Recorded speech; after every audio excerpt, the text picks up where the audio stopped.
through this that preserves the NATO alliance, preserves the relationship with the Europeans, or will he be doubling down, as he has done in recent days, threatening the tariffs and to escalate the tariffs if the Europeans don't back down? We just don't know at this point what sort of mood Donald Trump is in and how, indeed, the Europeans will respond to it. But Ed O'Keefe, our CBS correspondent, was telling us a little earlier that the president at least has had some sleep on the way over there, despite their disrupted travel plans on the way here to Switzerland. Marine Air Force One was forced to turn around, we were told, 40 minutes into its journey last night because of a technical problem. The lights went out at the back of the plane where the press sit, so they returned out of an abundance of caution to Washington, changed planes. He's around 2 to 3 hours behind schedule, but he is now here. Marine One touching down here in Davos, and very shortly we will see, no doubt, the Beast making its way through the tiny streets of this alpine town with an expectant crowd waiting to see Donald Trump. Lots of comment already today from various parties. We get underway quite early here in Davos. We've had breakfast meetings, so Scott Bessent, the Treasury Secretary, was out early urging some caution, pleading for an end to the hysterics as he sees it. Let's wait, he said, and see what the president has to say when he gets here, what he has to offer. But maybe Ursula von der Leyen, the European Commission President, laying down a marker, talking about the rupture that there has been in this transatlantic relationship. And I was saying just a little earlier, there may be a way to ease tensions over the course of these discussions today, but something fundamental feels to have happened here this week. It's not just the threat of tariffs, it's the treatment of European leaders, the ridiculing and the humiliating of Emmanuel Macron, his reversal on the Chagos Islands and his humiliation of Sir Keir Starmer, the way he's talked about Europe and how they need America more than the other way around. And all of that really combines, I think, to underline the frustration that there is within the European team. So he's going to come face to face with that reality this afternoon as he makes his way from Marine One to the motorcade and heads up to the exhibition centre where they're waiting for him. You're watching BBC News.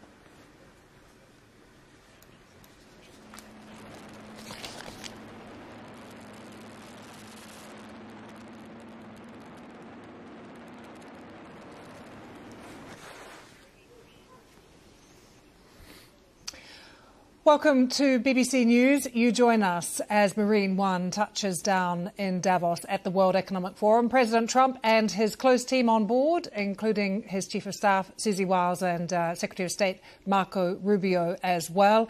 He is going to be addressing the World Economic Forum in the next few hours or so. And this has really been a forum that has been dominated so far by President Trump's stated intent to annex Greenland. We've already heard today from the European Commission President Ursula von der Leyen, who said that Europe must speed up its push for independence to defend itself in an increasingly lawless world. Lots of applause for these comments from Ursula von der Leyen, and she said the future of Greenland was up to its people. Let's bring back in my colleague Christian Fraser, who is standing by. You've heard the helicopter overhead. It's now landed, Christian. And President Trump, he's been delayed because of problems with Air Force One, had to turn back, but he has now arrived. Just take us through what we think the day entails. I mean, he's got some big meetings and also an address to the World Economic Forum. But what about the timings today? Yeah, well, the main speech to the World Economic Forum, which is, of course, the main event this afternoon, that will take place in around an hour's time. And I'm being told there are huge crowds at the main hall who are lining up to see that speech. Lots of big CEOs, central bankers. The California Governor, Gavin Newsom, is here. They will all be in the room, along with the European leaders. In fact, so many people coming to see it that they're now filing into the overflow rooms at the side of the main hall. So plenty of anticipation. But alongside that, Lucy, as you say, a packed agenda. He will go to a series of bilateral meetings. Now, we don't have details on who he's going to be meeting and what he's going to be saying at those meetings, but I was describing a little earlier that it's a little bit like speed dating on steroids. You go from one room to another. Some of this will have been prepared by the advanced parties. There will be an agenda for discussion, which will guide the talks this afternoon. But make no mistake, it is Greenland and the way that Greenland has overshadowed everything else that will be the main topic of discussion. So that will be really, I think, the main focus for the Europeans this afternoon, even though Mark Rutte, the Secretary General, is saying let's keep a bigger picture in perspective here. It is all about Ukraine from his point of view, the strength of the NATO alliance and what the Americans can do to bring the Russians to the table. He wants the Europeans to focus on that. But let's face it, there is no alliance if you have no respect for the fundamental treaties of the NATO agreement. We've never had a situation before where a US president has threatened to annex the territory of another NATO ally. Not to mention then threatening other allies who stand with Denmark with a slurry of tariffs. So there's great anger and frustration and consternation, I think, within the European camp. And I'm sure we're going to hear plenty more of that this afternoon. We're watching live pictures of Marine One, although I can tell you that Donald Trump has stepped off the helicopter and is now making his way to the motorcade. Joining me is Matthew Bartlett, who is a Republican strategist. Welcome to you, Matthew. Thank you very much for being with us. Do you think Republicans in Congress are cognizant of just what has changed here in Europe this week? Yeah, good morning from the U.S. Here in Washington, I think this town is looking at this speech at Davos, World Economic Summit, like never before. And to your point, I think many Republicans, including the public at large, is keenly interested into what the president has to say. Because, yes, there is a feeling right now that this rift with Europe is only growing, only widening. Starting a year ago with an economic reorder over tariffs, now growing through the president's obsession into Greenland, into something of an international spat, which could be something of a schism. We've seen coverage from the Canadian Prime Minister's speech, seen Gavin Newsom there. Now the world awaits President Trump. But yes, Republicans included, the eyes of our nation are in the Swiss Alps. How much support do you think there is still for the NATO alliance within the president's closest support in Congress? I think, again, let's be clear here. Republicans have historically been incredibly supportive of NATO. And I think that Republican posture continues on in the United States House and Senate, a bit frayed. There's still a notion that the United States needs to show leadership, including through the military alliance. Yet that is different than MAGA. The MAGA base that the president represents is clearly frustrated with NATO, stemming from the first term. When he went to Europe, I was at the State Department. He told European allies that they needed to spend more and stop getting energy from Russia if the United States was going to somehow, foot the bill for NATO. That we felt, the president felt mocked, laughed at, that this was some sort of a preposterous notion of burden sharing, cost sharing. Yet you saw flash forward an invading Putin, and now certainly a need for greater spending. Now, again, as he returns to power, I think he is happy to point out the new 5% spending goals that many European countries have hit. Yet he seems clearly frustrated beyond that on the trade aspects, even on some of the culture aspects of Europe.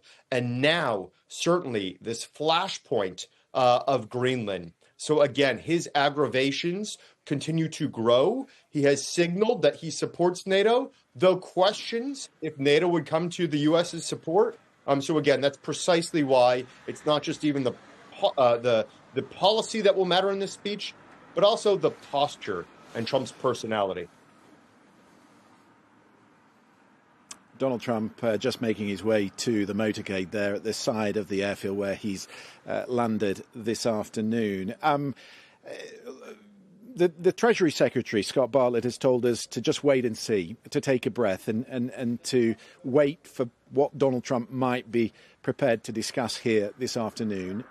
You formerly were with the State Department, and of course Marco Rubio will be very much involved in these discussions. What do you think he might be bringing with him? Where is the off-ramp to try and get past this issue?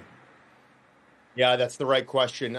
It seems as if this administration, Trade Representative Greer has said this has been a negotiating tactic, to bring to the brink and then step back. Scott Bessent, our Treasury Secretary, urging everyone to continue to take a deep breath here.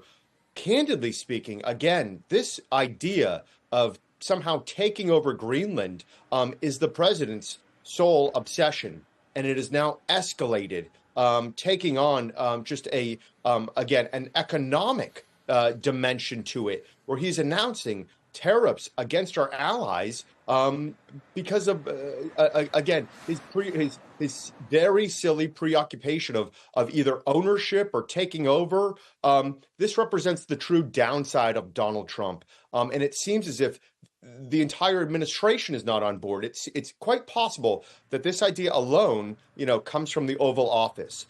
So we will see what the president, again, is there an off-ramp here? Is he escalatory in his nature? Is he somewhat conciliatory? This is a very easy subject or issue to solve. Denmark, NATO, Greenland itself has always had cooperation, coordination. The president could declare a win, yet he seems fixated on what he calls ownership of Greenland. And it's just incredibly astounding to hear an American president talk about this.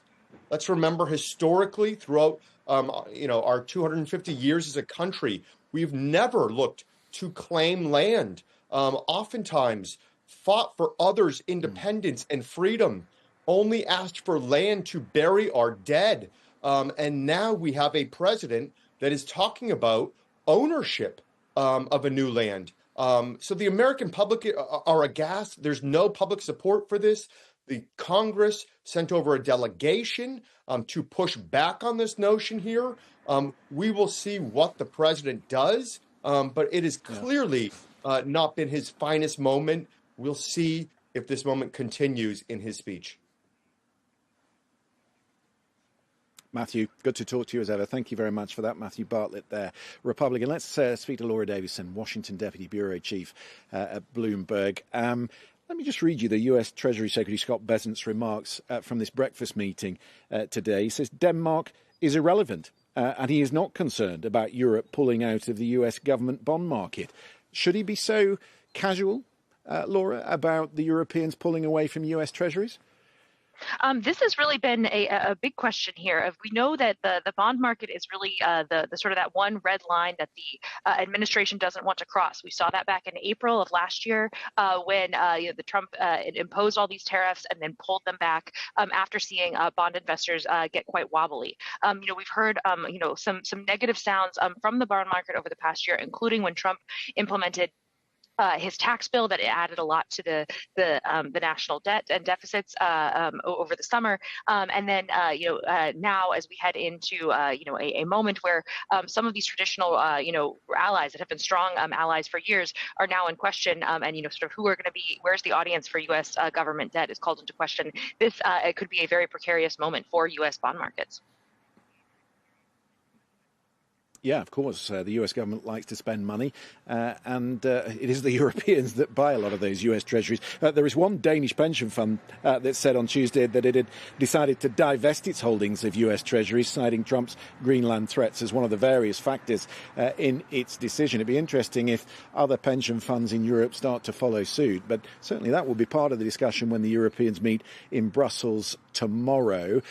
What are you seeing on the markets today as we head towards this speech this afternoon, Laura? I mean, it was in the red yesterday here in Europe. I know we're still an hour or so away from the opening bell in Washington, but what's in New York? But what's the mood, do you think, on Wall Street right now?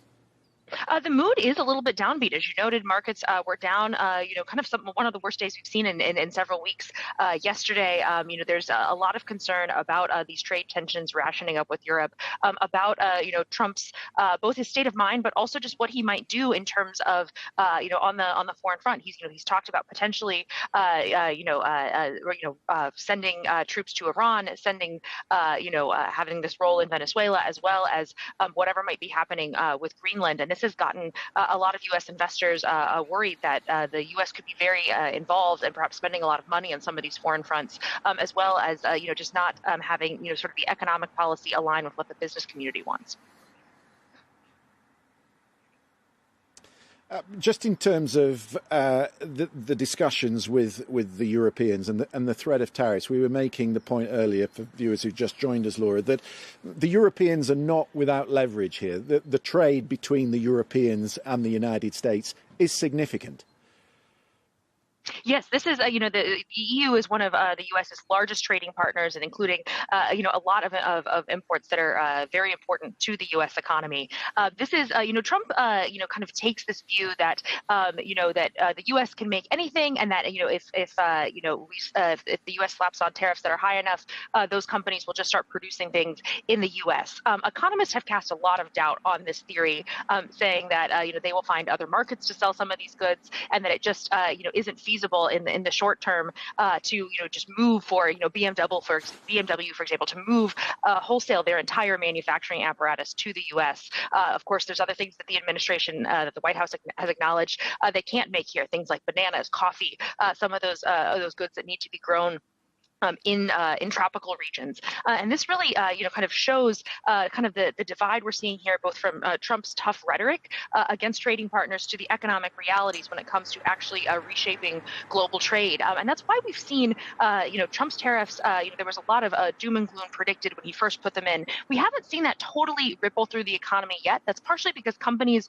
are taking a wait and see approach, trying to absorb some of that cost, while we see where this policy actually shakes out. But a lot of economists have warned that we could really see a lot of economic disruptions going into this year, as companies are going to start having to pass those costs on to consumers, and trading partners really just get fed up with the U.S. And sort of the punitive policies coming from Washington, as well as just the uncertainty and their inability to plan.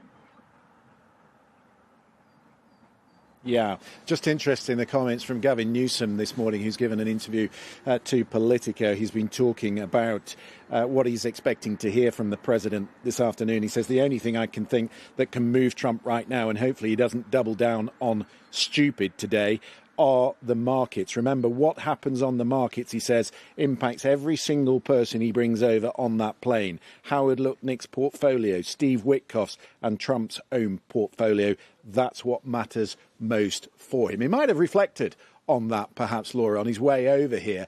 Just the downturn in the markets yesterday. He's someone who pays close attention to that. He absolutely does. And Trump likes to go out and say, the stock market is hitting record highs, and, the Wall Street loves me and investors love me. Really until the past couple of days, that's more or less been true of that the markets have been performing well. But if, he views the market sort of as a check and almost an instant approval rating of his policies and what he's doing. So you see, the White House will kind of put out some of these trial balloons on some policies, see how markets react, particularly the bond market, and will sometimes pull different proposals back if they think that's if they're seeing not getting the reaction that they're wanting. The other thing that's also really weighing on markets and worrying, and we just heard from Jamie Dimon in Davos about this policy proposal, is this 10% cap on credit card interest rates. This is something that Trump has thrown out there as a potential policy to reduce costs for consumers, though the banks have warned that this could really constrict credit for consumers, and that banks wouldn't be willing to lend as much, and that there would just be far lower borrowing limits at interest rates that low. This could be a major change to the economy, and really you've heard Diamond and other folks warn that this would hurt the overall economy, would hurt consumers much more than it would hurt the banks directly.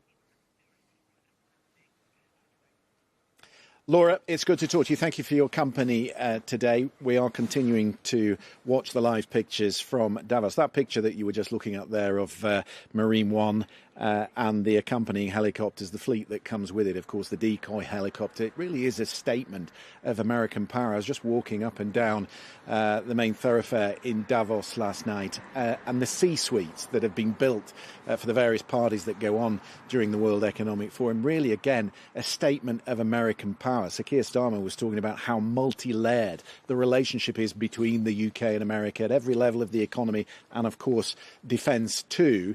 But you shouldn't forget just how deeply involved the United States is in the European economy. You certainly see that when you walk through the streets of Davos this week. Let's bring in our chief North America correspondent, Gary O'Donoghue. We are told, Gary, that the speech will focus on his first year in office, but really we're all listening out for what he might say about Greenland. And what will be interesting, I think, will be the reaction of his audience, because there will be a lot of Europeans sitting in there. There will, and there will be a lot of hostility to his view in that room, and it'll be interesting to see how that reaction manifests itself and how he handles that reaction. We've seen that, if you remember, in the past at the United Nations. He didn't respond well when he was sort of criticised directly in a big auditorium like that. So we'll see if anything of that ilk happens this time around. I'd be surprised, but let's see. But he is coming with a pretty determined message. You know, he was asked at that huge, long marathon press conference at the White House yesterday, he was asked, how far are you prepared to go on Greenland? And the ominous answer was, you'll find out. That doesn't sound like someone who's prepared to compromise or discuss, despite the fact that they're touting that all these bilateral meetings he's planning to have and these discussions over Greenland. The position seems immovable.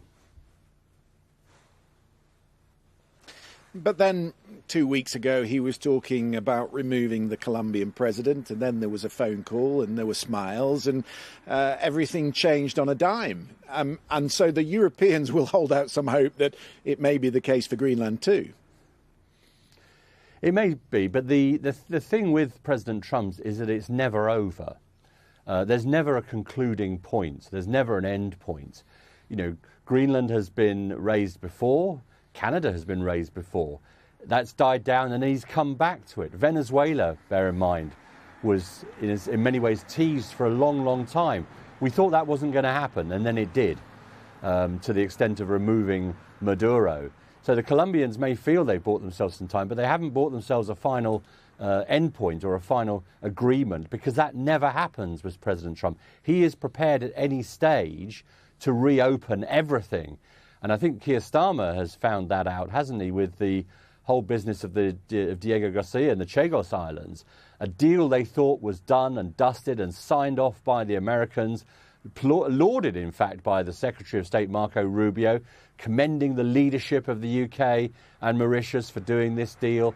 And then all of a sudden, just, 5-6 months later, it is, a stupid, a weak deal, according to the president. So you never know where you stand. And that's part of his tactics, if you like, his approach to international relations and relationships, that you just keep people guessing the whole time.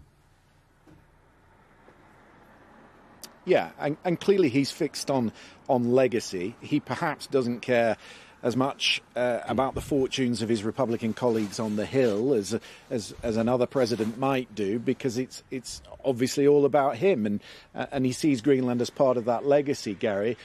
Might he be shifted by what we've been talking about in the last few hours, this very different style of rhetoric from the Europeans? It's sort of crystallised in the last 24, 48 hours in their minds that there has been a seismic shift in the relationship, that there's been a rupture, and that rupture is permanent. Will he care about that? He will care to some degree, because Europe is an important market for America in purely economic terms. I mean, Europe is, north of 450 million people in terms of the EU. That is a big market. In terms of a strategic ally or opponent, it is still a collection of countries, and the Americans very much see it an organisation and as a sort of structure that really can't act properly in a coordinated way ever. They see splinters over Ukraine policy, they see splinters at times over China policy, and they feel that they cannot act in a way that would threaten the US or really be able to stand up to the US. So we'll see what whether that coordination does actually challenge the president to think twice. It may encourage some of those around him to get him to dial down the rhetoric somewhat.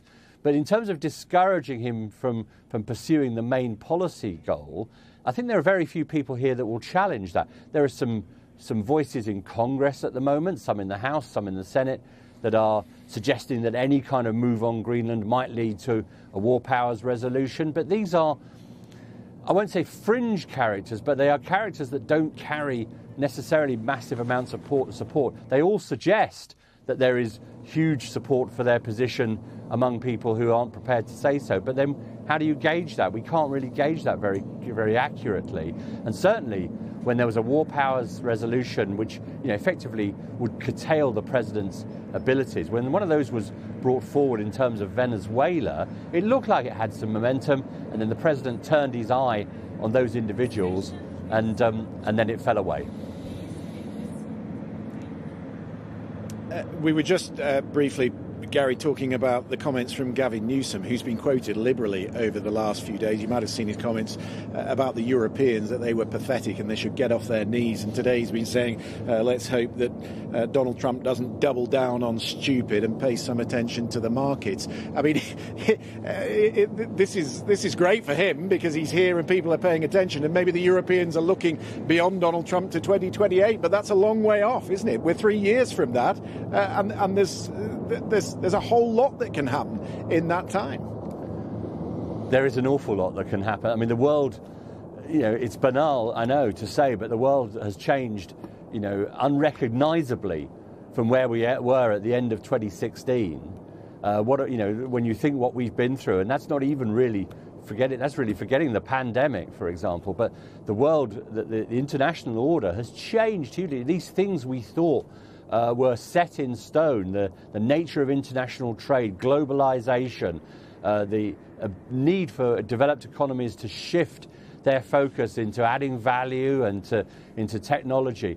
This shift that the Americans are trying to manufacture here, back to building, making things in America for Americans, that was thought to be completely old economics, redundant, dead economics. And all those things are now back on the table with this administration. And that's having huge repercussions around the world for the way people do business. And that's before you get into the alliances that the president is putting enormous pressure on in terms of defense and political coordination. So there is a lot that could happen in the next 3 years. And as you say, he is, like other presidents, starting to focus on legacy issues. What do I leave behind? What am I remembered for? What impression, what mark will I have made on the world? And this president, perhaps more than others, really cares about that. We live in interesting times. Gary, always good to talk to you. Thank you very much for the moment. Well, here in the UK, Prime Minister Sir Keir Starmer, who is not here in Davos. He's been speaking in Parliament. It is Prime Minister's Questions this afternoon. That's just concluded. Let's have a listen to what he had to say. The words from President Trump were expressly intended to put pressure on me to yield on my principle. What he said about Chagos was literally in the same sentence as what he said about Greenland. That was his purpose. And the future of Greenland is a binary issue that is splitting the world at the moment with material consequences. I've been clear and consistent in my position on the future of Greenland. The future is for Greenland and the Kingdom of Denmark alone. Yeah, and the Danish Prime Minister will fly into London tomorrow on his way back from Greenland, which is a statement in itself. Let's speak to our correspondent, Harry Farley. There are domestic reasons why Sir Keir Starmer's not here. He's been dubbed Flyaway Keir, and so obviously wants to focus on domestic issues and how that appertains to British voters. But this is a really crucial moment. How is the UK being represented here in Davos today? Well, with the Chancellor, Rachel Reeves, is in Davos today. We heard from her earlier. Peter Kyle, the Business Secretary, also there, as is Yvette Cooper, the Foreign Secretary. And I suppose it's worth just pausing and reflecting on that clip we heard from Prime Minister's questions, because it illustrates, I suppose, just how the events in Davos, and particularly the response to Donald Trump's threats, are having a ripple effect around the world, and responding to international events in the era of Donald Trump increasingly dominates domestic politics. And what we heard just in the last hour or so at Prime Minister's questions is a notable toughening of the Prime Minister's rhetoric towards Donald Trump. He says, I will not yield to his pressure over Greenland. But there is pressure on Sir Keir Starmer coming from his own side as well, from Labour MPs, some Labour MPs, who want him to take a more overt stance, a more aggressive stance towards the US president. We had one Labour MP at Prime Minister's questions calling the president a thug in the White House and asking if Sir Keir Starmer would retaliate with tariffs of his own on America if America went ahead with their threats of tariffs on the UK. And the Prime Minister rejecting that, saying a trade war would not help. But I suppose it shows once again the pressure on the government over how to handle Donald Trump, how to respond to Donald Trump, and increasingly to demonstrate that its approach so far of treading softly, of not overtly criticising the president, to show that that approach can still work. Mark Carney, the Canadian Prime Minister, said yesterday, Harry, that the only response to this is for the middle powers to stick together, and he includes the UK in that. Tomorrow, in Brussels, tomorrow night, there's an extraordinary European Council summit at which they will decide their response to all this.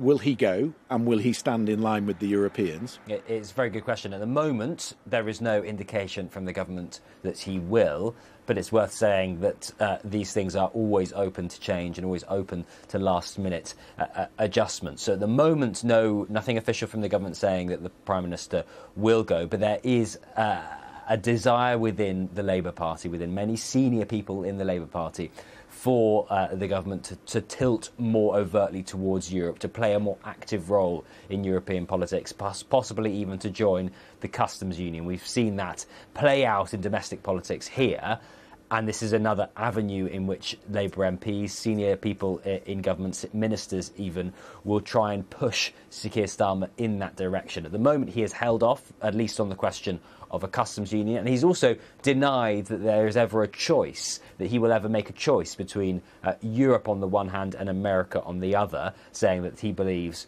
that both are the answer. And I think that approach, that philosophy that he has maintained ever since he came into power, that is facing its greatest moments of strain right now. Gary just made a really interesting point in our conversation just then, that there is never a concluding chapter to things that occupy the president's mind. And it must be in Sir Keir Starmer's mind that he might return again to the issue of the Chagos Islands. Now, the Attorney General and the Prime Minister and many around him have said the deal is done. The agreement has been made with Mauritius. Are they just slightly nervous, though, that actually President Trump might return to it again and it may become a much bigger issue? Absolutely, and I think this is one of the key dilemmas for a British government in the era of Donald Trump, with all the unpredictability and uncertainty that brings, is ultimately they do not know what President Trump will do next. They do not know what he will say next, and there will be many people in government watching the events where you are in Davos very nervously this afternoon to see what the president says, to see whether he does repeat his criticism of the Chagos deal. Of course, the US had previously supported that deal. Donald Trump himself saying so in the Oval Office in that first meeting with Sir Keir Starmer almost a year ago, saying that he didn't think he would have any problem with that Chagos treaty deal. And that American support continued right up until yesterday morning, really, with that explosive post on social media from Donald Trump saying that it was an act of great stupidity. and then reiterating that position on camera last night. So I think there will be great nervousness in government watching what the president says next, watching if he repeats or even increases his criticism of that deal, of his threats to annex Greenland.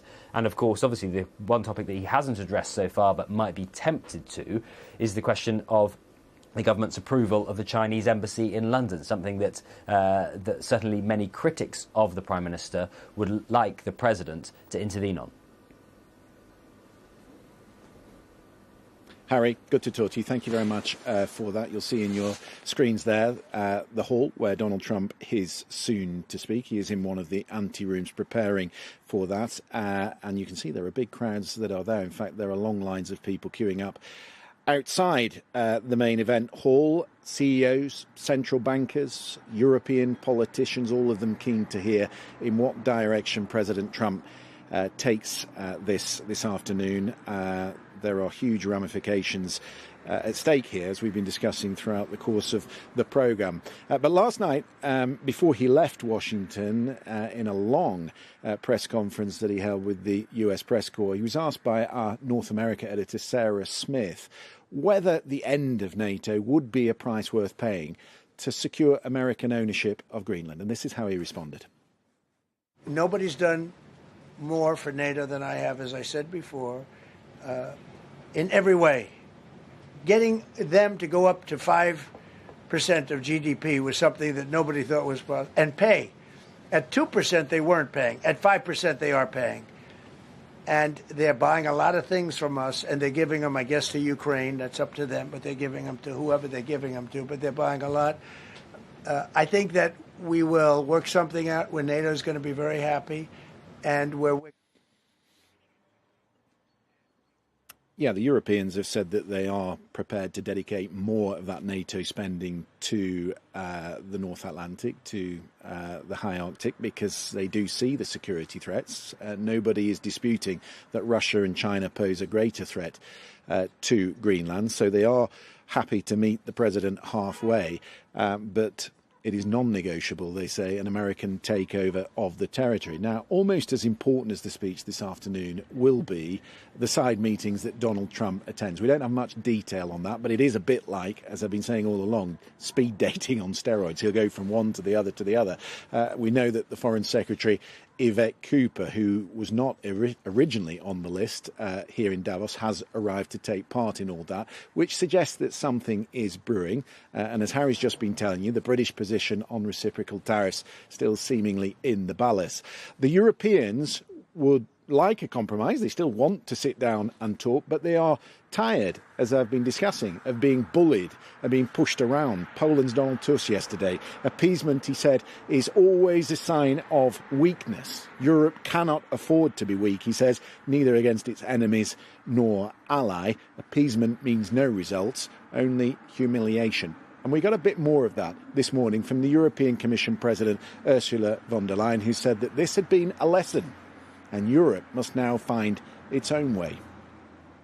The shift in the international order is not only seismic, but it is permanent. And the sheer speed of change far outstrips anything we have seen in decades.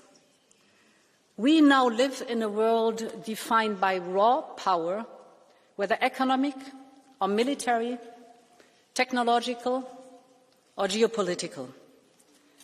And while many of us may not like it, we must deal with the world as it is now.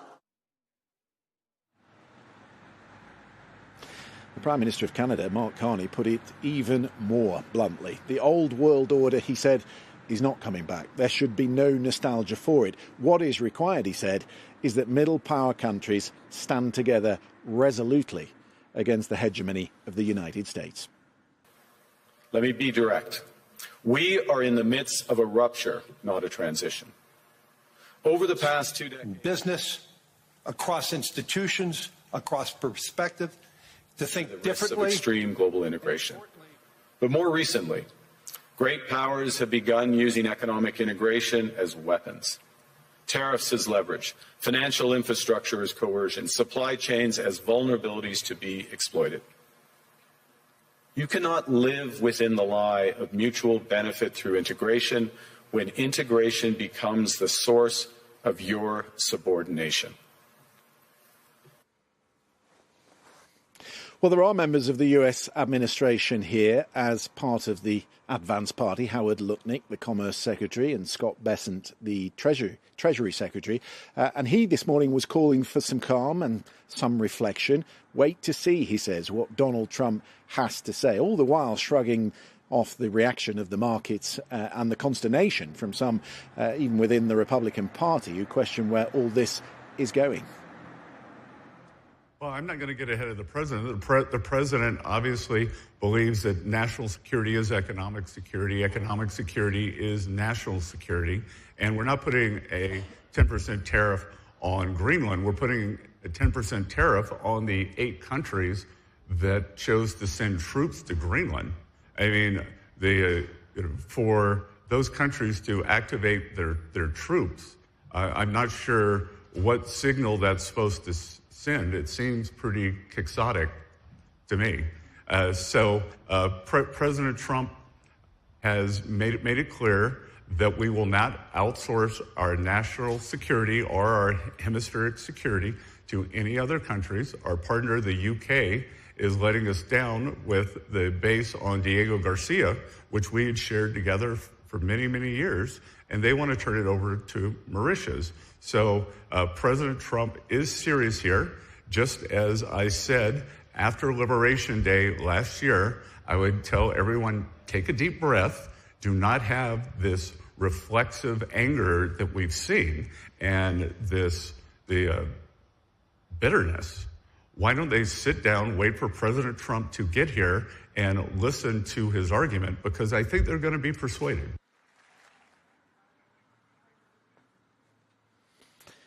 Well, we'll wait to see what comes of the discussions later this afternoon. You're looking at live pictures there from the side of the main event hall in the exhibition centre and the door, presumably, where Donald Trump will walk through in a short time. I can give you some of the names. Well, thank you very much, Larry. It's great to be back in beautiful Davos, Switzerland, and to address so many respected business leaders, so many friends, few enemies, and all of the distinguished guests. It's a who's who, I will say that. I've come to this year's World Economic Forum with truly phenomenal news from America. Yesterday marked the one-year anniversary of my inauguration, and today, after 12 months back in the White House, our economy is booming, growth is exploding, productivity is surging, investment is soaring, incomes are rising, inflation has been defeated, our previously open and dangerous border is closed and virtually impenetrable, and the United States is in the midst of the fastest and most dramatic economic turnaround in our country's history. Under the Biden administration, America was plagued by the nightmare of stagflation, meaning low growth, and high inflation, a recipe for misery, failure, and decline.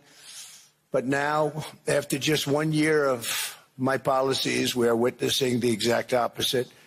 Virtually no inflation and extraordinarily high economic growth. Growth like, I believe, you'll see very shortly, our country has never seen before, perhaps no country has ever seen before. Over the past 3 months, core inflation has been just 1.6%. Meanwhile, fourth quarter growth is projected to be 5.4%, far greater than anybody other than myself and a few others had predicted. Since the election, the stock market has set 52 all-time high records. So that's in 1 year, 52 records, adding $9 trillion in value to retirement accounts, 401ks, and people's savings. People are doing very well. They're very happy with me. Since my inauguration, we've lifted more than 1.2 million people off of food stamps, and after 4 years in which Biden secured less than $1 trillion of new investment in our country. Think of that, $1 trillion, substantially less than that. In 4 years, we've secured commitments for a record-breaking $18 trillion, and we think when the final numbers come out, they'll be closer to $20 trillion of investment. That's never been done by any country at any time, not even close. Just over 1 year ago, under the radical left Democrats, we were a dead country. Now we are the hottest country anywhere in the world. In fact, the United States economy is on pace to grow at double the rate that was projected by the IMF just last April. And with my growth and tariff policies, it should be much higher. I really believe we can be much higher than that. And this is all great news, and it's great for all nations. The USA is the economic engine on the planet, and when America booms, the entire world booms. It's been the history. When it goes bad, it goes bad. You all follow us down, and you follow us up, and we're at a point that I don't believe we've ever been. I never thought we could do it this quickly. My biggest surprise is I thought it would take more than a year, maybe like a year and 1 month. But it's happened very quickly. This afternoon, I want to discuss how we have achieved this economic miracle, how we intend to raise living standards for our citizens to levels never seen before, and perhaps how you too and the places where you come from can do much better by following what we're doing, because certain places in Europe are not even recognizable, frankly, anymore. They're not recognizable. And we can argue about it, but there's no argument. Friends come back from different places. I don't want to insult anybody and say I don't recognize it. And that's not in a positive way. That's in a very negative way. And I love Europe, and I want to see Europe go good.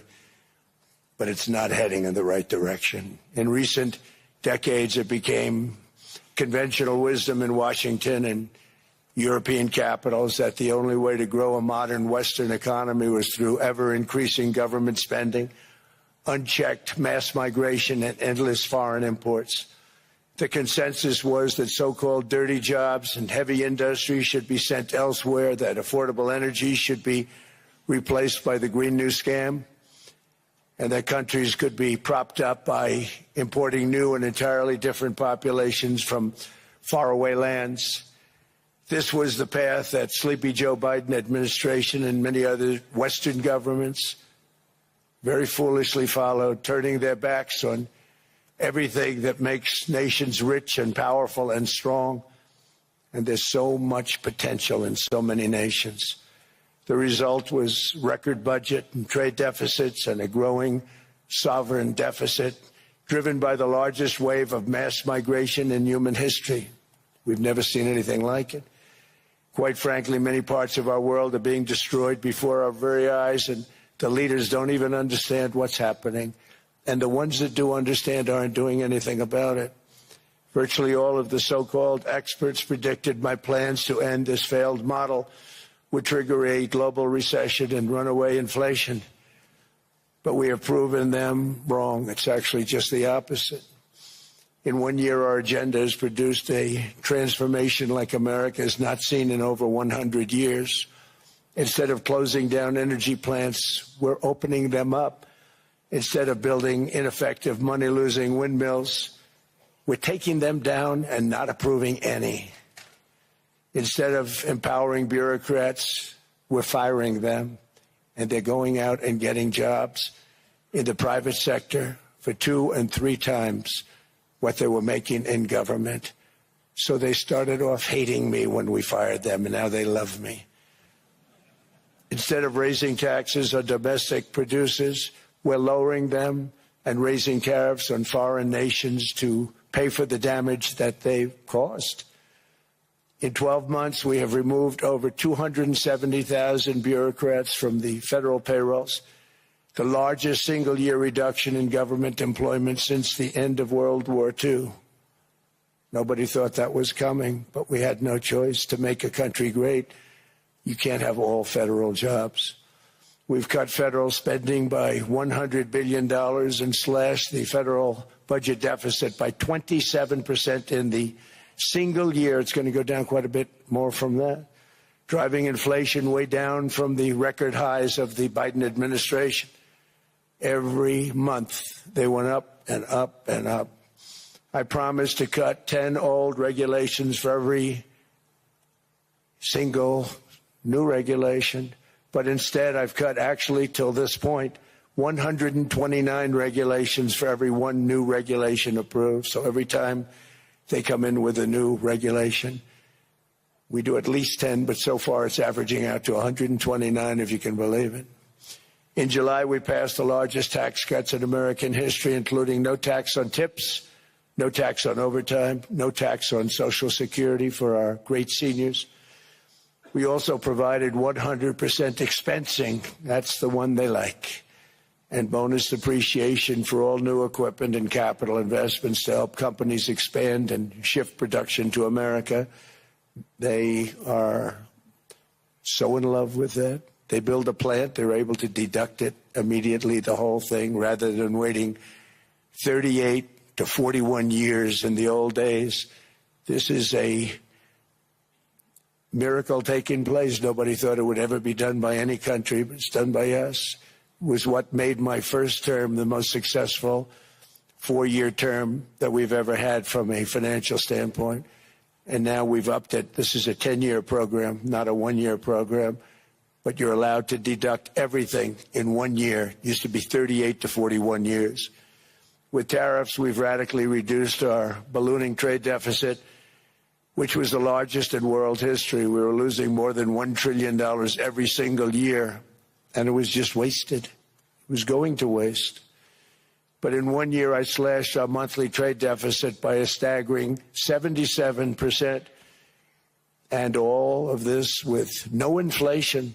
Something everyone said could not be done. There were a couple of brilliant people that actually thought I was doing the right thing. I thought I was doing the right thing.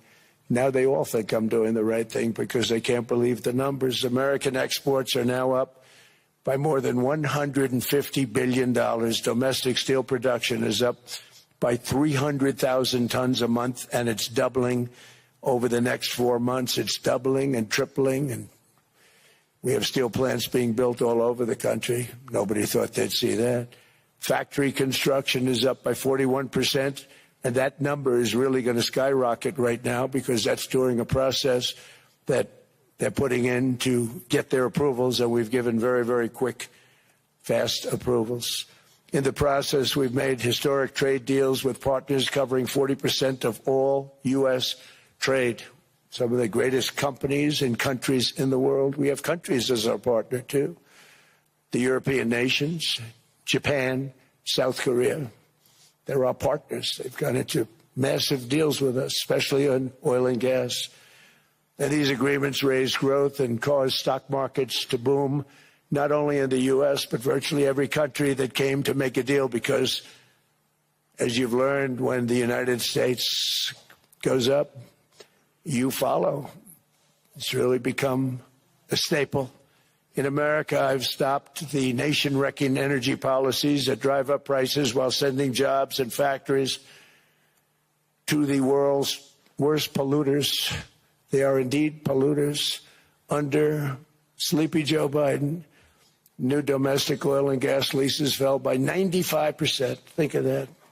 And they wonder, why was gasoline going up so fast? The gasoline actually topped $5 a gallon, and some places $7 a gallon, and more than 100 major power plants were violently shut down by incompetent people that had no idea what the hell they were doing. Under my leadership, U.S. natural gas production is at an all-time high by far.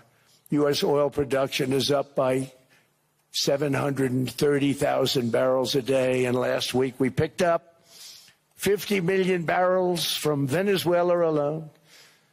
Venezuela has been an amazing place for so many years, but then they went bad with their policies. 20 years ago, it was a great country, and now it's got problems, but we're helping them. And those 50 million barrels, we're going to be splitting up with them, and they'll be making more money. They've made it a long time. Venezuela is going to do fantastically well. We appreciate all of the cooperation we've been giving. We've been giving great cooperation. Once the attack ended, and they said, let's make a deal. More people should do that. But Venezuela is going to make more money in the next 6 months than they've made in the last 20 years. Every major oil company is coming in with us. It's amazing. It's a beautiful thing to see. The leadership of the country has been very good. They've been very, very smart. The price of gasoline is now below $2.50 a gallon in many states, $2.30 a gallon in most states. Then we'll soon be averaging less than $2 a gallon. In many places, it's already down even lower, $1.95 a gallon. Numerous states are at $1.99, numbers that nobody has heard for years. Actually, since my last administration, we got it down to around those numbers. I've signed an order directing and approval of many new nuclear reactors. We're going heavy into nuclear. I was not a big fan because I didn't like the risk, the danger. But they have the progress they've made with nuclear is unbelievable, and the safety progress they've made is incredible. We're very much into the world of nuclear energy, and we can have it now at good prices and very, very safe. And we're leading the world in AI by a lot.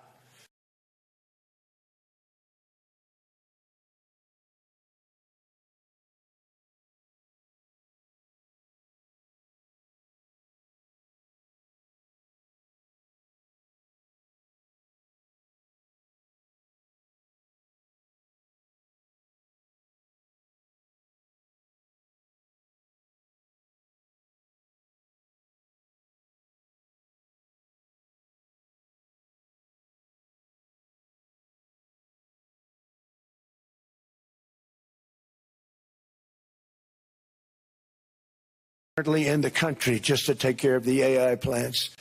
And I said, we can't do that. We have an old grid system. And I came up with the idea, you people are brilliant. You have a lot of money. Let's see what you can do. You can build your own electric generating plants. And they looked at me. They didn't believe me. All of the names that are, I think, in the room right now, if you want to know the truth, they didn't believe it.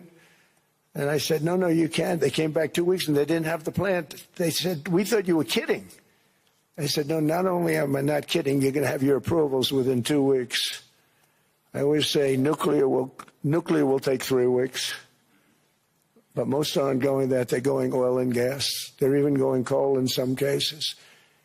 Because of my landslide election victory, the United States avoided the catastrophic energy collapse which befell every European nation that pursued the Green New Scam, perhaps the greatest hoax in history. The Green New Scam, windmills all over the place, destroy your land. Every time that goes around, you lose $1,000. You're supposed to make money with energy, not lose money. Here in Europe, we've seen the fate that the radical left tried to impose on America. They tried very hard. Germany now generates 22% less electricity than it did in 2017. And it's not the current chancellor's fault. He's solving the problem. He's going to do a great job. But what they did before he got there, I guess that's why he got there.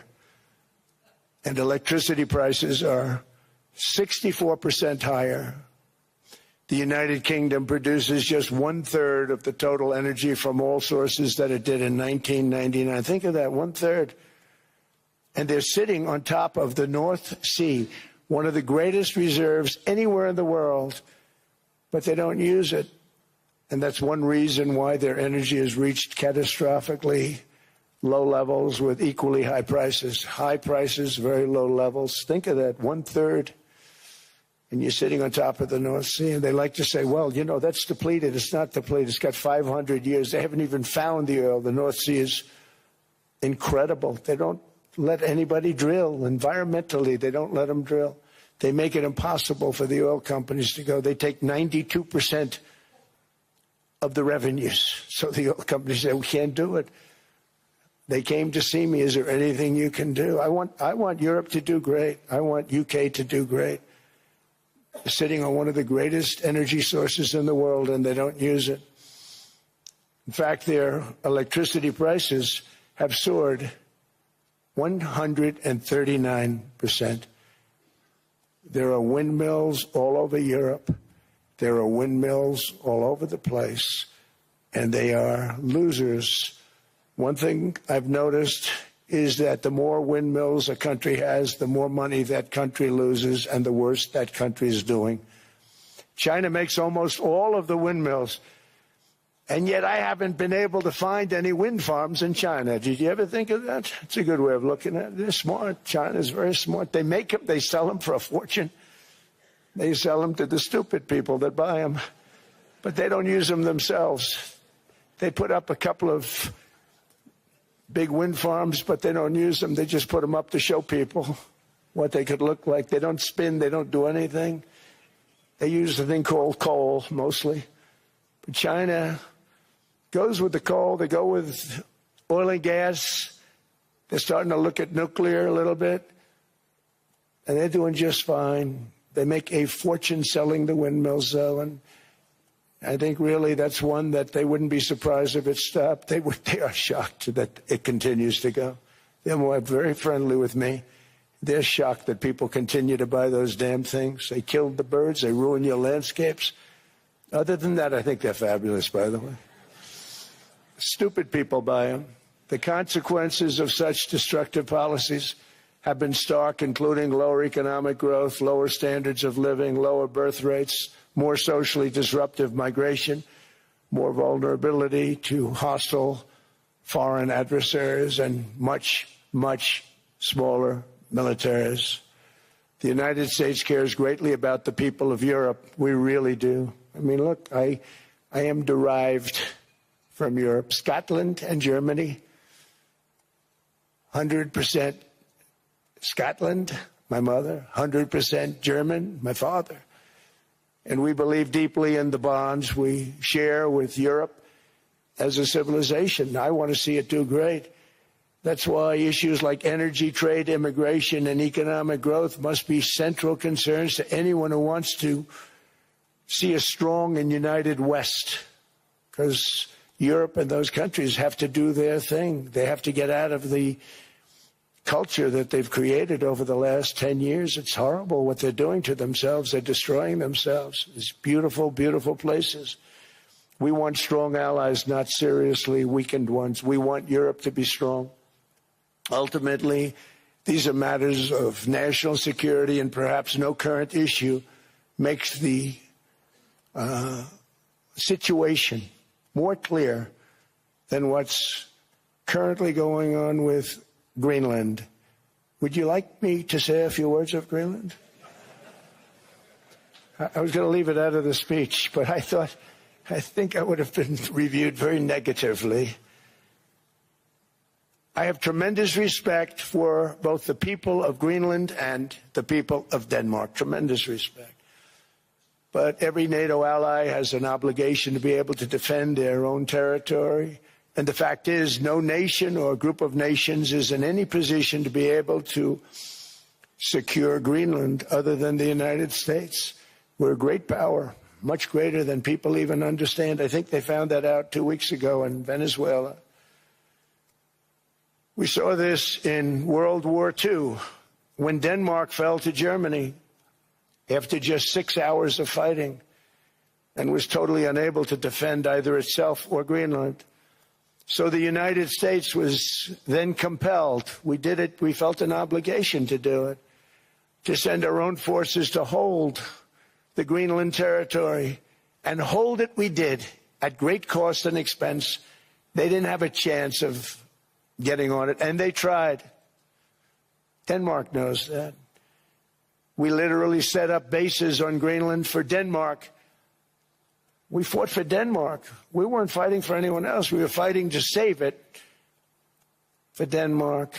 Big, beautiful piece of ice. It's hard to call it land. It's a big piece of ice.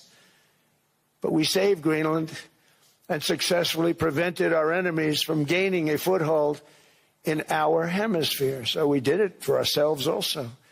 And then after the war, which we won it big. Without us, right now you'd all be speaking German and a little Japanese, perhaps. After the war, we gave Greenland back to Denmark. How stupid were we to do that? But we did it. But we gave it back. But how ungrateful are they now? So now our country and the world face much greater risks than it did ever before because of missiles, because of nuclear, because of weapons of warfare that I can't even talk about. 2 weeks ago, they saw weapons that nobody ever heard of. They weren't able to fire one shot at us. They said, what happened? Everything was discombobulated. They said, we've got them in our sights. Press the trigger, and nothing happened. No anti-aircraft missiles went up. There was one that went up about 30 feet and crashed down right next to the people that sent it. They said, what the hell is going on? Those defensive systems were made by Russia and by China. So they're going to go back to the drawing boards, I guess. Greenland is a vast, almost entirely uninhabited and undeveloped territory. It's sitting undefended in a key strategic location between the United States, Russia, and China. That's exactly where it is, right smack in the middle. Wasn't important nearly when we gave it back. You know, when we gave it back, it wasn't the same as it is now. It's not important for any other reason, you know. Everyone talks about the minerals. There's so many places. There's no rare earth. No such thing as rare earth. There's rare processing. But there's so much rare earth. And to get to this rare earth, you got to go through hundreds of feet of ice. That's not the reason we need it. We need it for strategic national security and international security. This enormous unsecured island is actually part of North America, on the northern frontier of the Western Hemisphere. That's our territory. It is therefore a core national security interest of the United States of America. And in fact, it's been our policy for hundreds of years to prevent outside threats from entering our hemisphere, and we've done it very successfully. We've never been stronger than we are now. That's why American presidents have sought to purchase Greenland for nearly 2 centuries. You know, for 2 centuries they've been trying to do it. They should have kept it after World War II, but they had a different president. That's all right. People think differently. Much more necessary now than it was at that time, however. In 2019, Denmark said that they would spend over $200 million to strengthen Greenland's defenses. But as you know, they spent less than 1% of that amount. 1%. There's no sign of Denmark there. And I say that with great respect for Denmark, whose people I love, whose leaders are very good. It's the United States alone that can protect this giant mass of land, this giant piece of ice, develop it and improve it and make it so that it's good for Europe and safe for Europe and good for us. And that's the reason I'm seeking immediate negotiations to once again discuss the acquisition of Greenland by the United States, just as we have acquired many other territories throughout our history, as many of the European nations have. They've acquired. There's nothing wrong with it. Many of them, some went in reverse, actually, if you look. Some had great, vast wealth, great, vast lands all over the world. They went in reverse. They're stuck back where they started. That happens too. But some grow. But this would not be a threat to NATO. This would greatly enhance the security of the entire alliance, the NATO alliance. The United States is treated very unfairly by NATO. I want to tell you that. And when you think about it, nobody can dispute it. We give so much and we get so little in return. And I've been a critic of NATO for many years. And yet I've done more to help NATO than any other president by far, than any other person. You wouldn't have NATO if I didn't get involved in my first term. The war with Ukraine is an example. We are thousands of miles away, separated by a giant ocean. It's a war that should have never started, and it wouldn't have started if the 2020 U.S. presidential election weren't rigged. It was a rigged election. Everybody now knows that. They found out. People will soon be prosecuted for what they did. It's probably breaking news, but it should be. It was a rigged election. You can't have rigged elections. You need strong borders, strong elections, and ideally a good press. I always say it. Strong borders, strong elections, free, fair elections, and a fair media. The media is terrible. It's very crooked. It's very biased, terrible. But someday it'll straighten out because it's losing all credibility. Think of it. When I went in a landslide, a giant landslide, won all 7 swing states, won the popular vote, won everything, and they only get negative press. That means that it has no credibility. And if they're going to get credibility, they're going to have to be fair. So you need a fair press. But you also need those other elements. And I inherited a terrible, terrible situation.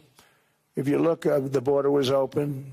The inflation was raging. Everything was bad with the United States when I came into office. But I also inherited a mess with Ukraine and Russia, something that would have never happened. And I know Putin very well. He and I would discuss Ukraine. It was the apple of his eye, but he wasn't going to do anything. I said, Vladimir, you're not doing it. He would never have done it. It was terrible what happened. I could see it happening, too. After I left, I could see it happening.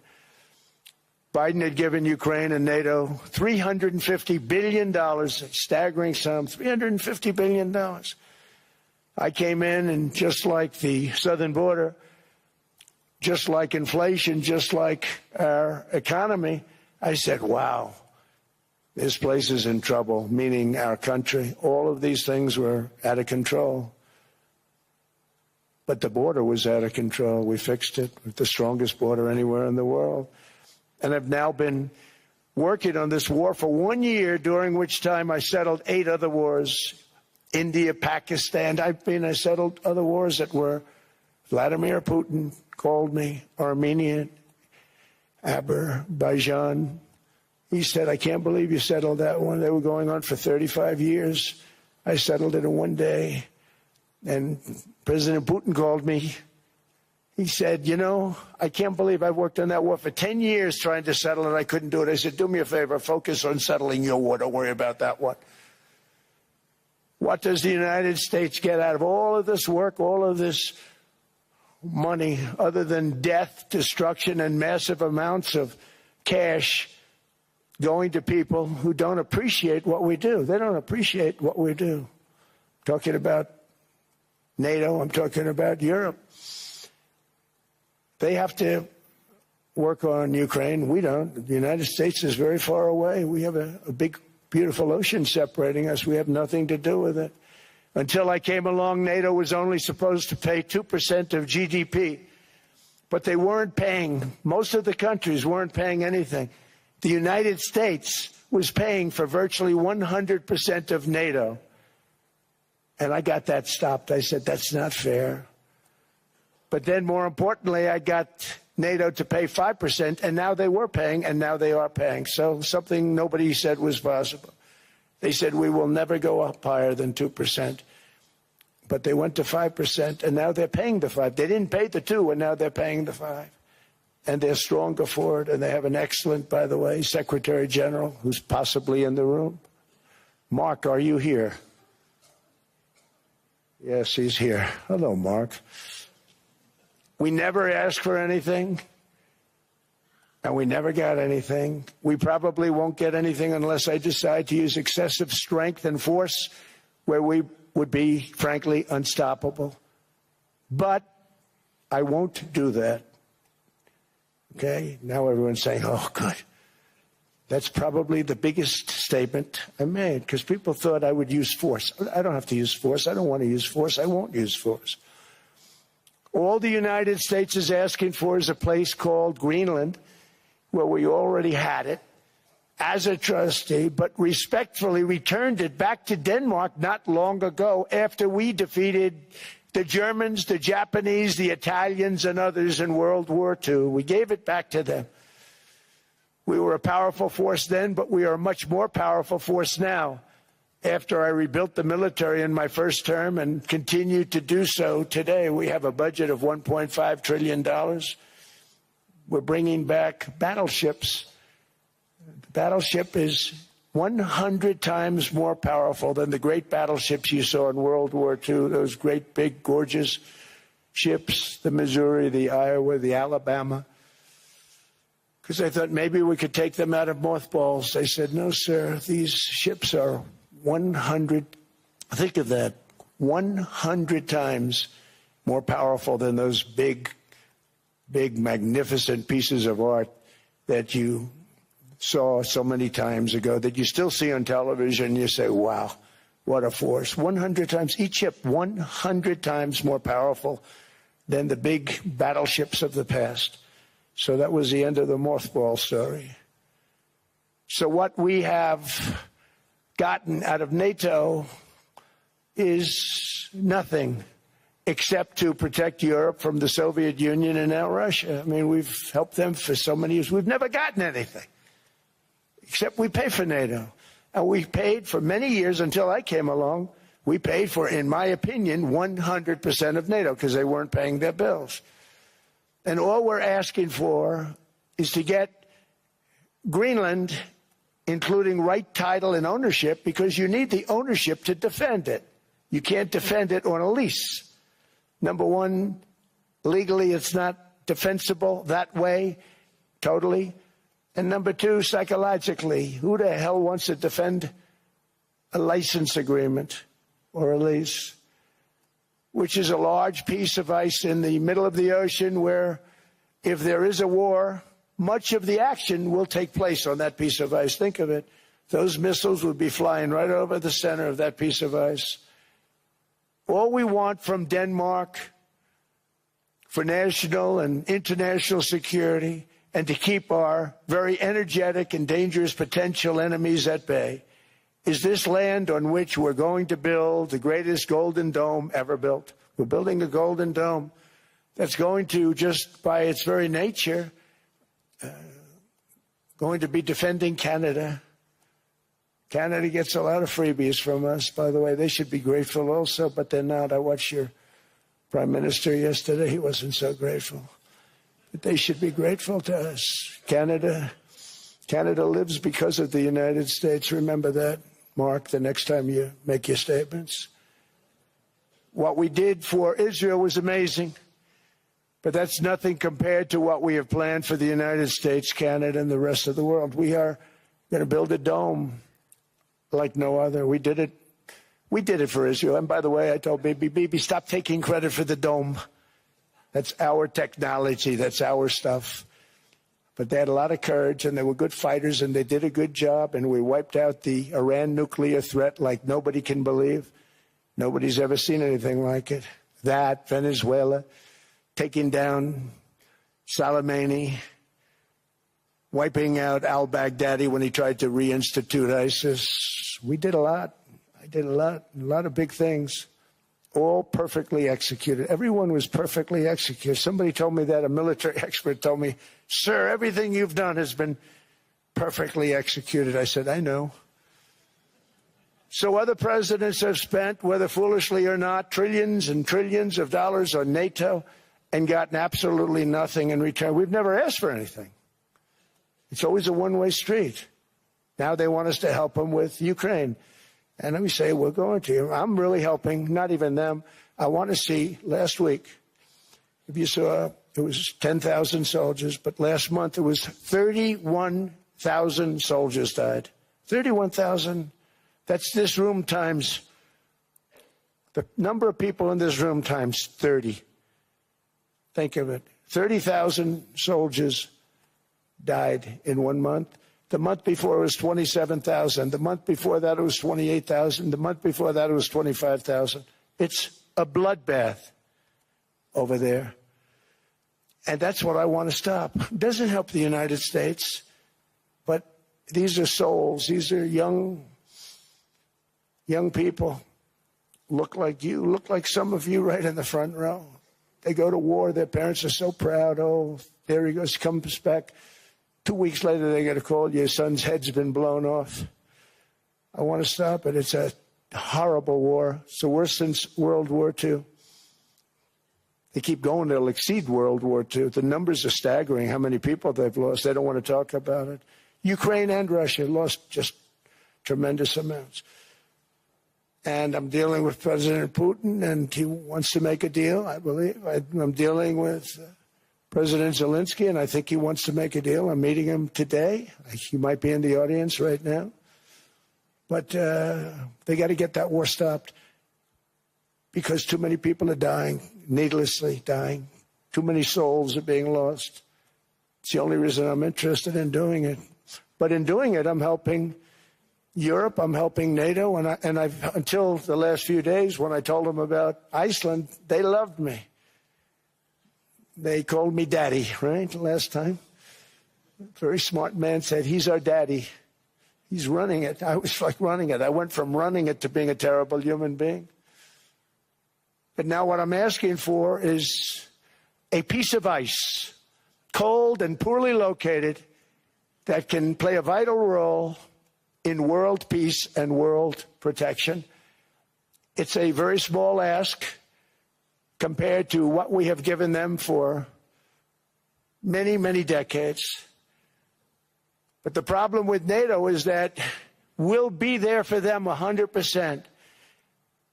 But I'm not sure that they'd be there for us if we gave them the call. Gentlemen, we are being attacked. We're under attack by such and such a nation.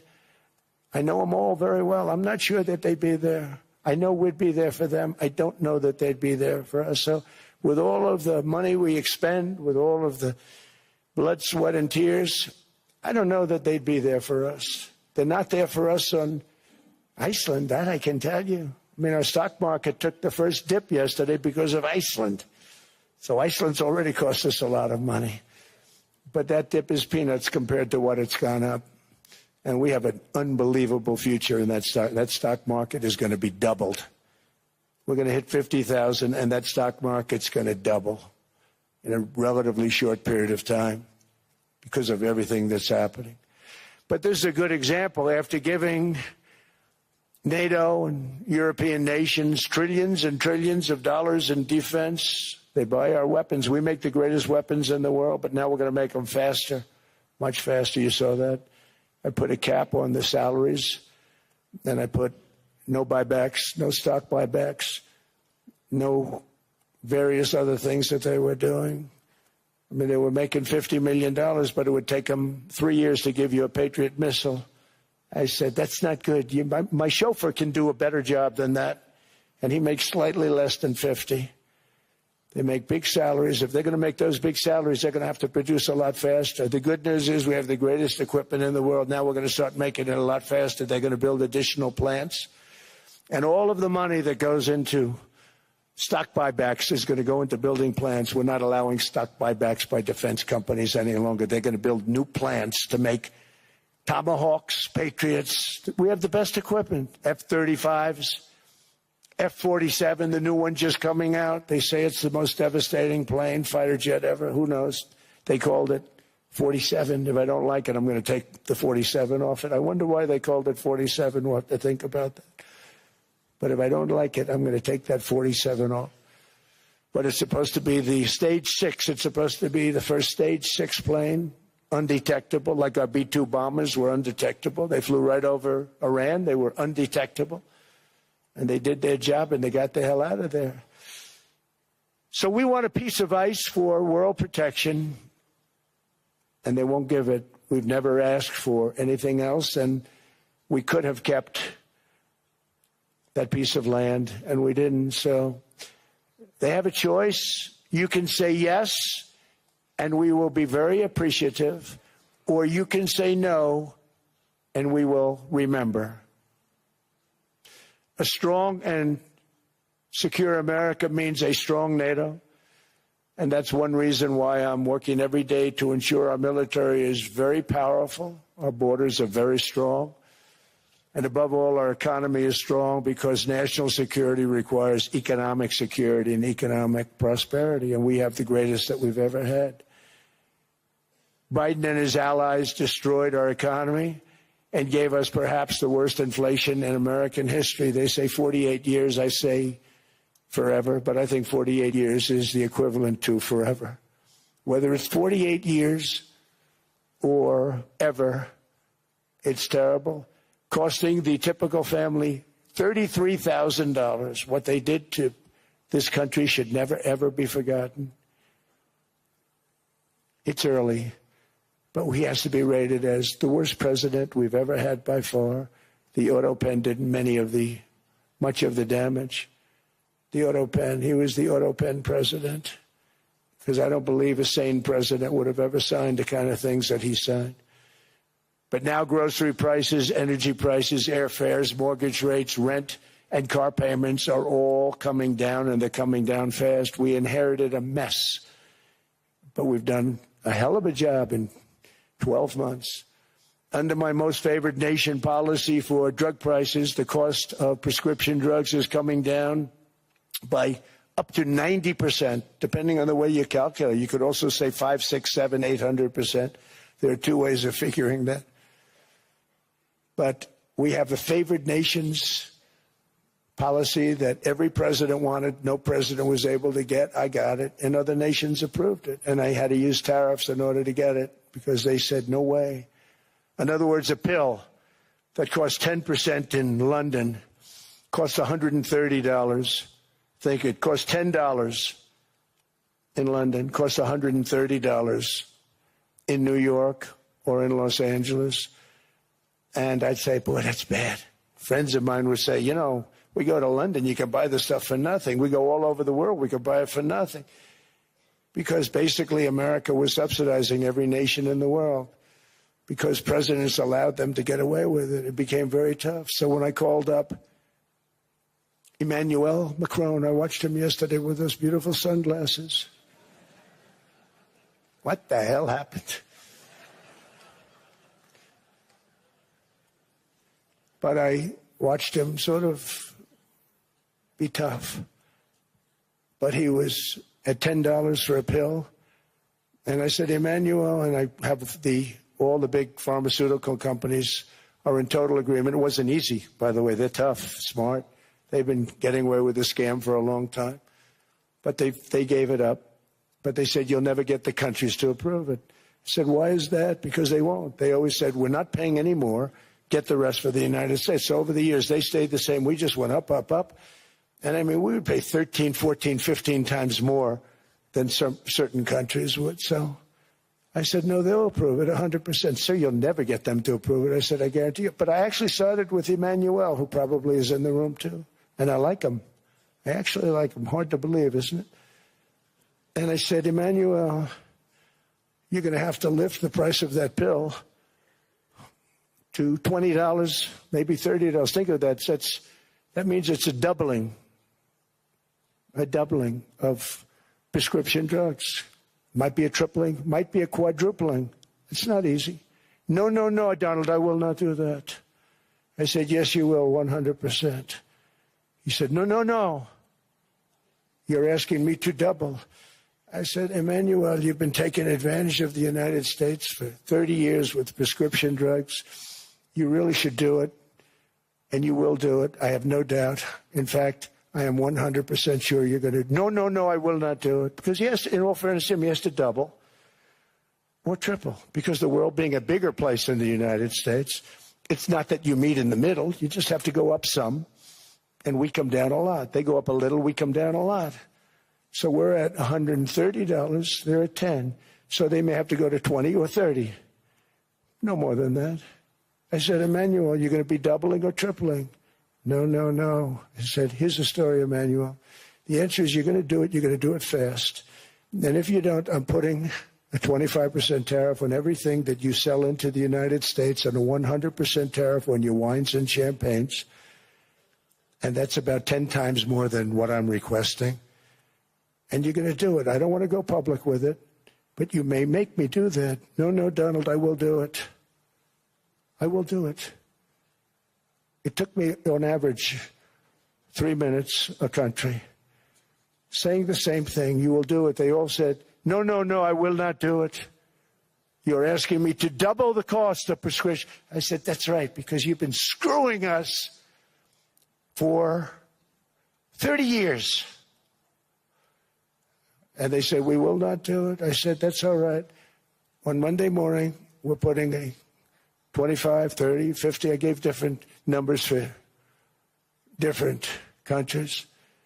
This is also national security we're talking about. Not fair. We're not going to subsidize the whole world. And every one of those countries have agreed to do it. So one of the biggest things that I've done is the fact that we have now most favored nation. We will pay whatever the lowest price is in the entire world. So our drug prices are going to be coming down by staggering 90%. Again, you could say 1,000%, 2,000%. Depends on the way you want to figure it, but we'll go with the way the fake news likes it better because it sounds, can you imagine a 90% reduction sounds much worse. But drug prices are going to be coming down tremendously in all the nations, and I appreciate them doing it, but they did it, in all fairness, without tariffs. I wouldn't have been able to get it done.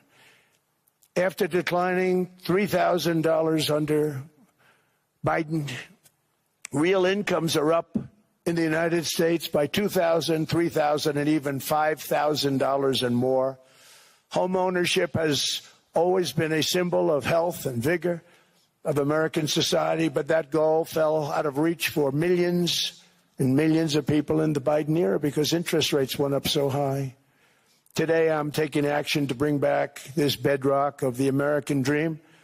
In recent years, Wall Street giants and institutional investment firms, many of you are here, many of you are good friends of mine, many of you are supporters. Sorry to do this to you, I'm so sorry.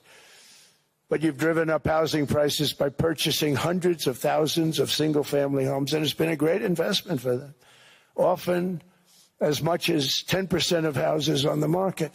You know, the crazy thing is a person can't get depreciation on a house. But when a corporation buys it, they get depreciation. Okay, that's something we're going to have to think about, too.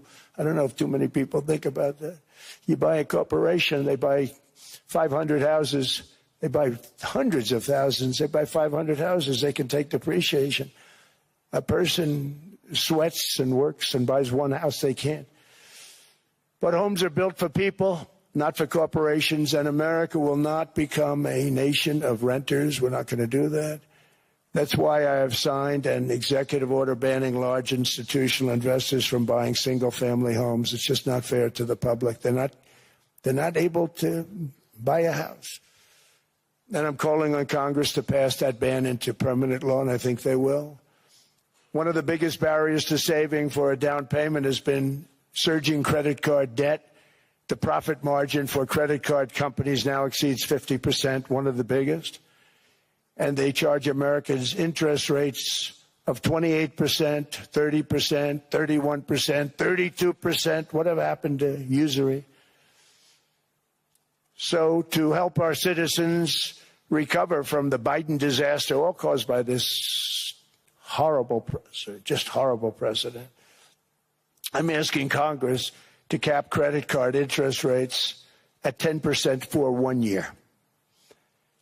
And this will help millions of Americans save for a home. They have no idea they're paying 28%. They go out there a little late in their payment and they end up losing their house. It's terrible. To unleash innovation in savings and financing, I'm also working to ensure America remains the crypto capital of the world. And to that end, last year I signed the landmark Genius Act into law. Now Congress is working very hard on crypto market structure legislation, Bitcoin, all of them, which I hope to sign very soon, unlocking new pathways for Americans to reach financial freedom. And I did it for two reasons. Number one, I thought it was politically good, and it was. I got tremendous political support. But more importantly, China wanted that market, too. It's just like they want the AI. And we've got that market, I think, pretty well locked up. If I didn't do it, Biden was totally against it until before the election when they realized that, there were millions of people voting against him over crypto. And all of a sudden they loved it very much, but it was too late. They blew it.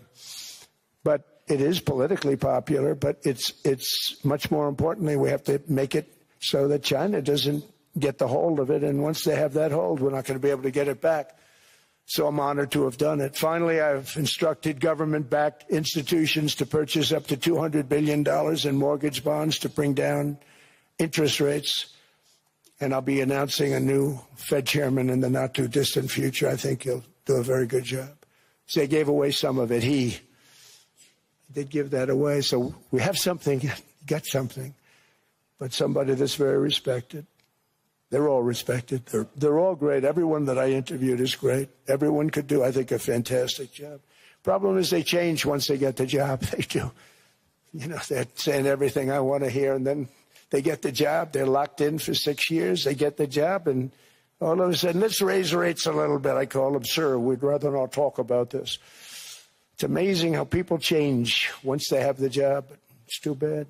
Sort of disloyalty, but they got to do what they think is right. We have a terrible chairman right now. Jerome, too late Powell. He's always too late. And he's very late with interest rates, except before the election. He was just fine for the other side. So we're going to have somebody that's great, and we hope he does the right job. Last week, the average 30-year mortgage rate dropped below 6% for the first time in many years. Another major factor in driving up housing costs was the mass invasion of our borders. And I have to say one thing about housing, because nobody ever says this. I am very protective of people that already own a house, of which we have millions and millions and millions. And because we have had such a good run, the house values have gone up tremendously. And these people have become wealthy. They weren't wealthy. They become wealthy because of their house. And every time you make it more and more and more affordable for somebody to buy a house cheaply, you're actually hurting the value of those houses, obviously, because the one thing works in tandem with the other. And I don't want to do anything that's going to hurt the value of people that own a house who, for the first time in their lives, are walking around the streets of whatever city they're in, very proud that their house is worth $500,000, $600,000, $700,000. Now, if I want to really crush the housing market, I could do that so fast that people could buy houses, but you would destroy a lot of people that already have houses. In some cases, they've mortgaged their house, and the mortgage would be very low, and all of a sudden the mortgage without any changes becomes very high, and they end up losing the house. I'm not going to hurt, and I speak with Scott, who's doing a fantastic job, and Howard, who's doing a fantastic job, and all of my people. And I always say, look, you know, I can crush the hell out of the market. We can drop interest rates to a level, and that's one thing we do want to do. That's natural. That's good for everybody. You know, the dropping of the interest rates, we should be paying a much lower interest rate than we are. We should be paying the lowest interest rate of any country in the world, because without the United States, you don't have a country. I mean, I had a case with Switzerland. We happened to be in Switzerland. Maybe I'll give you a quick story. But they were paying nothing. They make beautiful watches, great watches, Rolex, all of them. They were paying nothing to the United States when they sent their product in. And we had a $41 billion deficit. $41 billion with this beautiful place. Flew over it, isn't it nice? So I said, let's put a 30% tariff on them so that we get back some of it, not all of it at all. We still have a deficit, big deficit. We had 41 million. That's a big deficit. And I said, let's put a tariff on.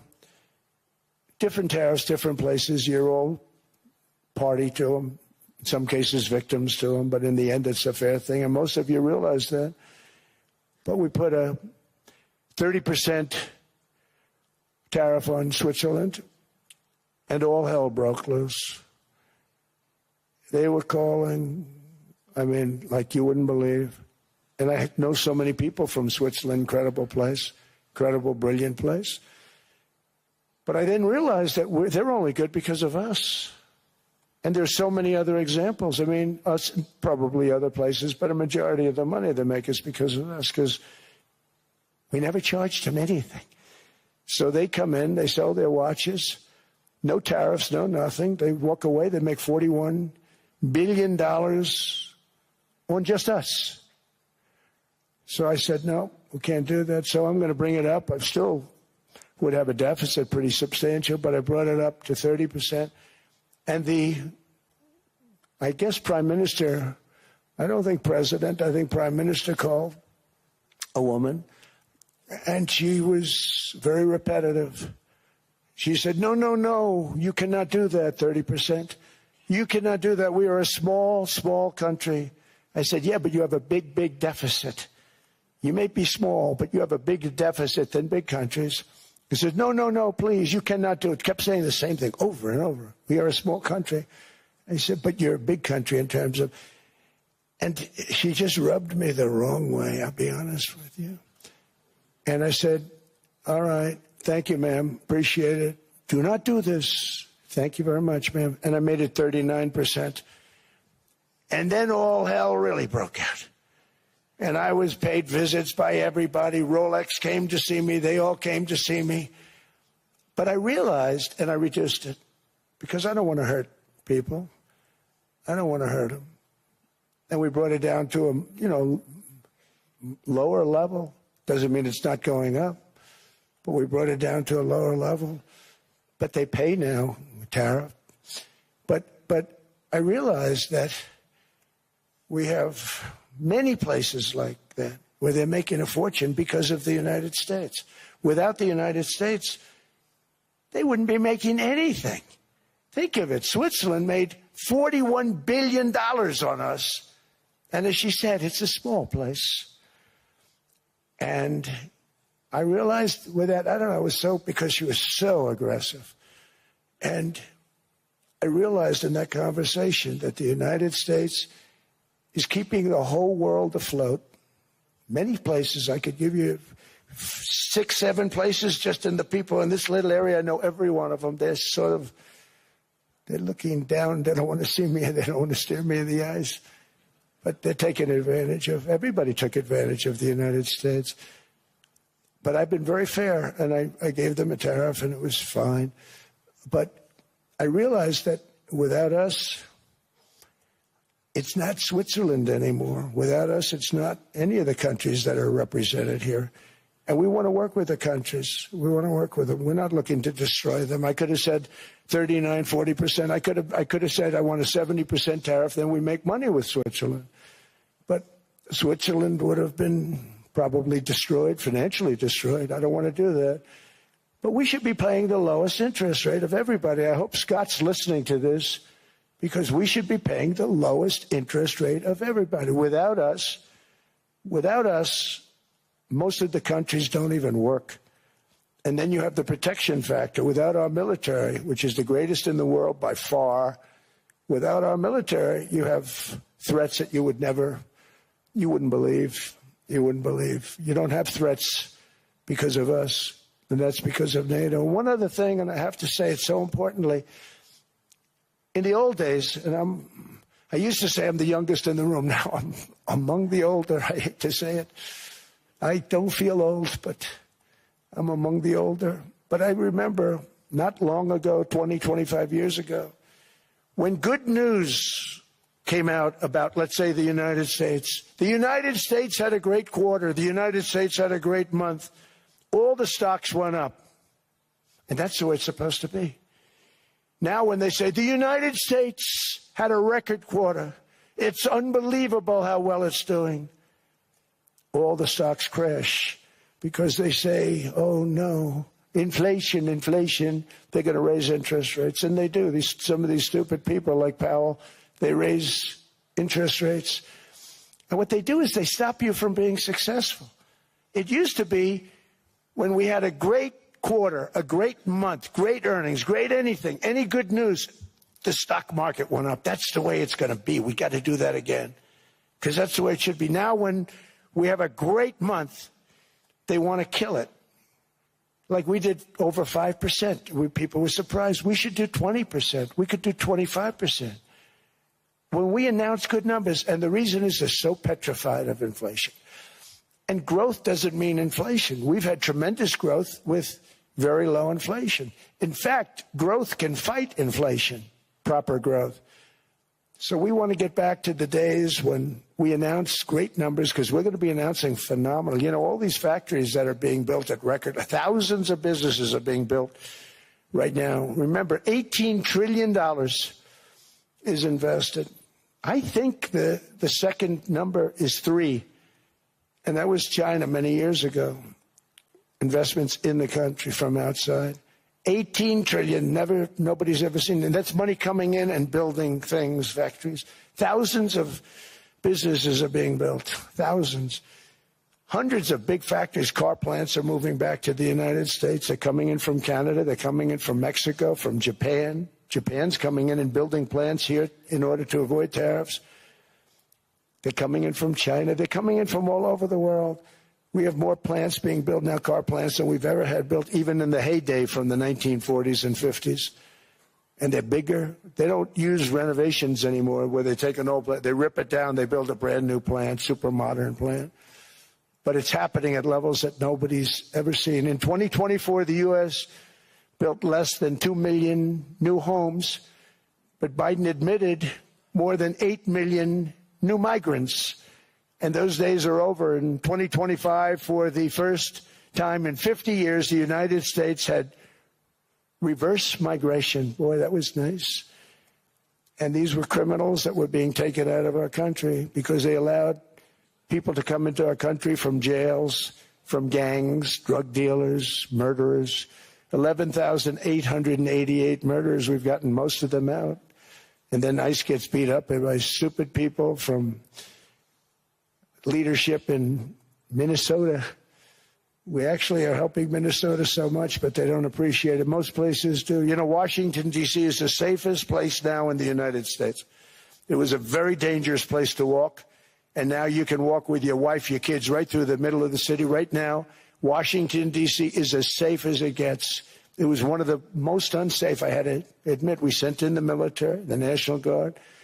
Within 2 months, it was great. Within 3 months, it's like a really great place and a safe place and a beautiful place. It's even been cleaned up. The graffiti's gone. The fences are gone. We don't have to worry about fences anymore. All of the places, the grasses are cut and replaced with new grass in many cases. It's all going to happen in the spring. But Washington and D.C. is beautiful again, and it's safe. New restaurants are opening up. They were all closing. Now you can't get into a restaurant. Restaurants in Washington, D.C. are all opening. Memphis also, Memphis, Tennessee, New Orleans, Louisiana. We're there for 3 weeks. We've cut the crime down by 64%. Within another month, we'll have virtually no crime there. We can do that all over. We're going to help the people in California. We want to have no crime. I know Gavin was here. I used to get along so great with Gavin when I was president. Gavin's a good guy. And we're going to, if he needed it, I would do it in a heartbeat. I'd love to see. We did help them a lot in Los Angeles, a lot with the early in my term when they had some problems. But we would love to do it. I will say this, if I were a Democrat governor or whatever, I would call up Trump. I'd say, come on in, make us look good, because we're cutting crime down to nothing. And we're taking people out, career criminals who are only going to do bad things, and we're bringing them back to their countries. But where we've done it has been amazing, and we have a capacity to do it at much greater levels. We're cutting illegal aliens off welfare and other government benefits, and I have directed that starting immediately, there will be no more payments to sanctuary cities because they are really just sanctuaries for criminals. They're really protecting criminals, and those are the ones we have to get out of the country. Murderers, drug dealers, the mentally insane. They emptied their mental institutions into the United States. And despite that, we have the lowest crime numbers that we've ever had in the history of the country. Just came out. But equally importantly, we're cracking down on more than $19 billion in fraud that was stolen by Somalian bandits. Can you believe that Somalian? They turned out to be higher IQ than we thought. I always say these are low IQ people. How did they go into Minnesota and steal all that money? And we have, they're pirates. They're good pirates, right? But we shoot them out of the water just like we shoot the drug boats out. They're not pirating too many boats lately, do you notice? When they go out into those boats, they want to take over a $1.5 billion tanker loaded up with oil, and they say, we're going to blow up your boat. They have powerful weapons. You hit the side of the boat, you blow the whole thing up. The insurance companies are petrified, so they say, just give them the boat. We'll give them money instead. And I don't do that. We blow them right the hell out of the water. We see them going out, we blow them out of the water. We don't have any pirates so much anymore. If we do, they won't be there long. We've cut down with the hitting of the boats that are loaded up with drugs, including submarines. Can you believe they actually buy small, they call them mini subs, very fast. They're meant for drugs.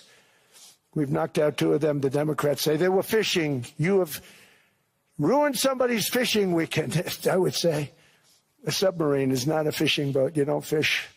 But we've knocked down drugs by water, the oceans, the sea, by 97.2%. Think of that. And I actually say, who the hell are the 3%? Because I would not want to be piloting one of those boats. We knocked them down, and now we're going to start on land. We're going to knock it all out. The land is the easy part. What we did on sea is incredible, and that's our great military. The situation in Minnesota reminds us that the West cannot mass import foreign cultures which have failed to ever build a successful society of their own. I mean, we're taking people from Somalia, and Somalia is a failed, it's not a nation. Got no government, got no police, got no military, got no nothing. And then we have this fake congressperson who they just reported is worth $30 million. You believe this? Ilhan Omar, talking about the Constitution provides me. She comes from a country that's not a country, and she's telling us how to run America. Not going to get away with it much longer, let me tell you. The explosion of prosperity and conclusion and progress that built the West did not come from our tax codes. It ultimately came from our very special culture. This is the precious inheritance that America and Europe have in common. We share it. We share it, but we have to keep it strong. We have to become stronger, more successful, and more prosperous than ever. We have to defend that culture and rediscover the spirit that lifted the West from the depths of the Dark Ages to the pinnacle of human achievement. We live in an incredible, changing period. It's an unbelievable time, but we have to take advantage of the time that we're in. In our hands are technologies that our ancestors could scarcely have. I mean, they couldn't have even dreamt some of the things that we see today. And so rapidly they're produced. I mean, AI, 2 years ago, nobody ever heard of the term, and now everybody's talking about it. And it can have some very good purpose. It could also have some dangerous purpose, and for that we have to watch out. But some tremendous things are happening because of it. And we're leading by so much. We're doing so well. But opportunities that are bigger and grander than ever before in human history are right before us. It is the pioneers in this room. Many of you in this room are true pioneers. You're truly brilliant people. Just your ability to get a ticket is brilliant because you have about 50 people for every seat. I don't know what. That's Larry. Everything Larry touches turns to gold. He made this very successful. But you're in this room, and some of you are the greatest leaders anywhere in the world. You're the greatest brains anywhere in the world. And the future is unlimited, and to a large part because of you, and we have to protect you, and we have to cherish you. I always say we have to cherish our brilliant people because there aren't many of them. So together with confidence, boldness, and persistence, let us lift up our people, grow our economies, defend our shared destiny, and build a future for our citizens that is more ambitious, more exciting, more inspiring, and greater than the world has ever seen. We're in a position to do things that nobody else has ever even thought of before. And many of the people in this room are the ones that are doing it. And I want to congratulate you, and I'm with you all the way. You can do things that nobody else can even think about. So I congratulate you on your tremendous success. And the United States is back, bigger, stronger, better than ever before. And I'll see you around. Thank you all very much. Thank you very much.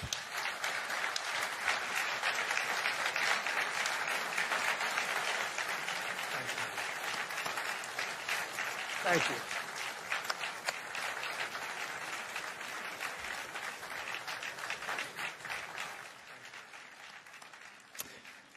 Well, Donald Trump, the reaction in the room, quite interesting, with his views on the first year back in office, a list of his many accomplishments. For weeks, White House officials had teased this speech as the showcase for new policies, a statement on the affordability crisis that's been a fixture of American politics. It took him nearly 45 minutes to get to that, and in its place, we had a list of the many grievances he holds for Europe, NATO, the media, Canada, Denmark, and their refusal to hand over Greenland. And none of it very flattering. In fact, much of it will be fiercely contested. So let's listen to the questions. Start with the economy. The U.S. economy is doing really, really well. But how to sustain this growth moving forward? Because there's always a recession looming around the corner. Well, you know, the one thing about economies and recessions is sometimes you get hit unexpectedly and there's nothing you can do about it. All brilliant people, but there's nothing. One example was COVID. We had an economy going at levels like nobody had ever seen my first 2.5, 3 years. And then I heard the word pandemic, not COVID. They came up with that name over a period of time. We won't get into that. But I heard the word pandemic. And I had a poll come out that was so strong just prior to that. And I was with the two best pollsters, McLaughlin and Fabrizio. And they said, sir, George Washington and Abraham Lincoln, if they came back and ran as president and vice president, they couldn't beat you.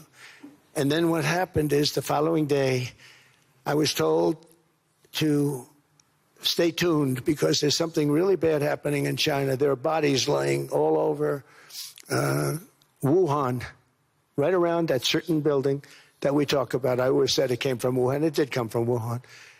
And they were body bags. We saw it by satellite. And they said, there are strange things happening in China. And so it began. And we ended up with the COVID, and the whole world suffered. We did a phenomenal job. I don't think we got the credit we deserved. We did something that Operation Warp Speed, which some people say was one of the greatest military feats ever. We did a great job. Used our military, used a lot of people. But sometimes you get hit with things, nothing you can do. You get hit with things like that unexpectedly. And we got through it. And when I left, the stock market was higher than it was previous to the COVID coming up. And that was, I called it a great achievement. But things happen. Bad things happen. The things that we can stop are wars if we're smart. That we can stop. Those are a matter of being intelligent and having intelligent people on the other side, because wars are the worst of all. Wars are worse than anything. But we can stop wars because that's sort of up to us. But things like dust flying in the air, wherever COVID comes from or whatever comes, sometimes you have to be a little bit lucky. But we are poised to have an economy like no other, not only in this country, but anywhere. And you know, when you hear the kind of numbers that I can tell you that Scott Bessent was with me the other day, and he's looking at numbers. He said, I can't. And that's all he's done his whole life, pretty much your whole life. Scott, you weren't going to be a football player, I don't think. Scott was not that great at football, but he was always good at numbers, right? And he was looking at numbers. He said, I've never seen anything like this. We're poised to do things that no other country has ever done. And, you know, luck, I hate to say it, but we need a little luck. We don't want to get hit by something that nobody could have thought. Whoever thought we were going to hit by a pandemic? You know, when I heard the word pandemic, I said, oh, that's an ancient problem. World War I, they lost 100 million people. It actually ended World War I. A lot of people don't know. The Spanish flu in World War I ended the war because all the soldiers were sick. The soldiers were so sick on both sides, and that war was raging, and they were all dying from the Spanish flu. They were sick as dogs. They couldn't fight. So, you know, you don't know how that would have turned out. But so we do, I mean, subject to that, and I always have to put a caveat in for it, but we're poised to have the greatest growth of any large country, I think any country that there's been. When you look at what's happening in the United States, it's really amazing. Thank you. One thing that maybe keeps you up at night, I know you don't sleep that much anyway, Mr. President, is the debt. The U.S. debt is high, is now the biggest expenditure on your budget. How to get out of that impasse? Well, the big thing is growth. I mean, growth is the way. If we grow like this, we go from having at $37 trillion. We go from having high debt to low debt. But we also are cutting expenses, the old-fashioned way. We have extraordinary growth. I think we're going to be growing our way out. I think we're going to be paying off debt. We're taking in tremendous money from tariffs fairly. And again, I'm using them judiciously. Switzerland's a case study. I could have gotten much more. I could have asked for much more.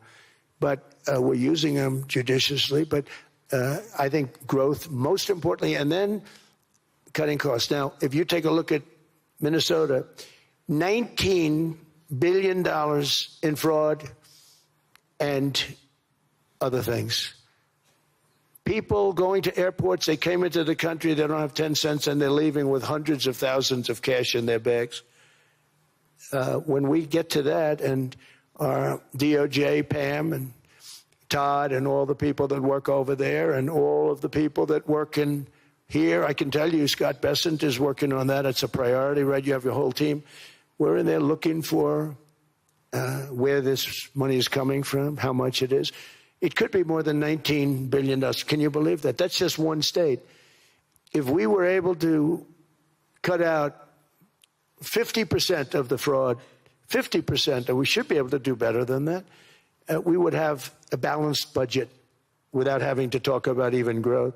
So we have a lot of options, but we're working very hard on that. That's a big deal. It's not just the protests, the fake protests done by agitators and, professional insurrectionists. That's what they are. They're professional troublemakers. But we are looking very strong at the money, too, in Minnesota and other places.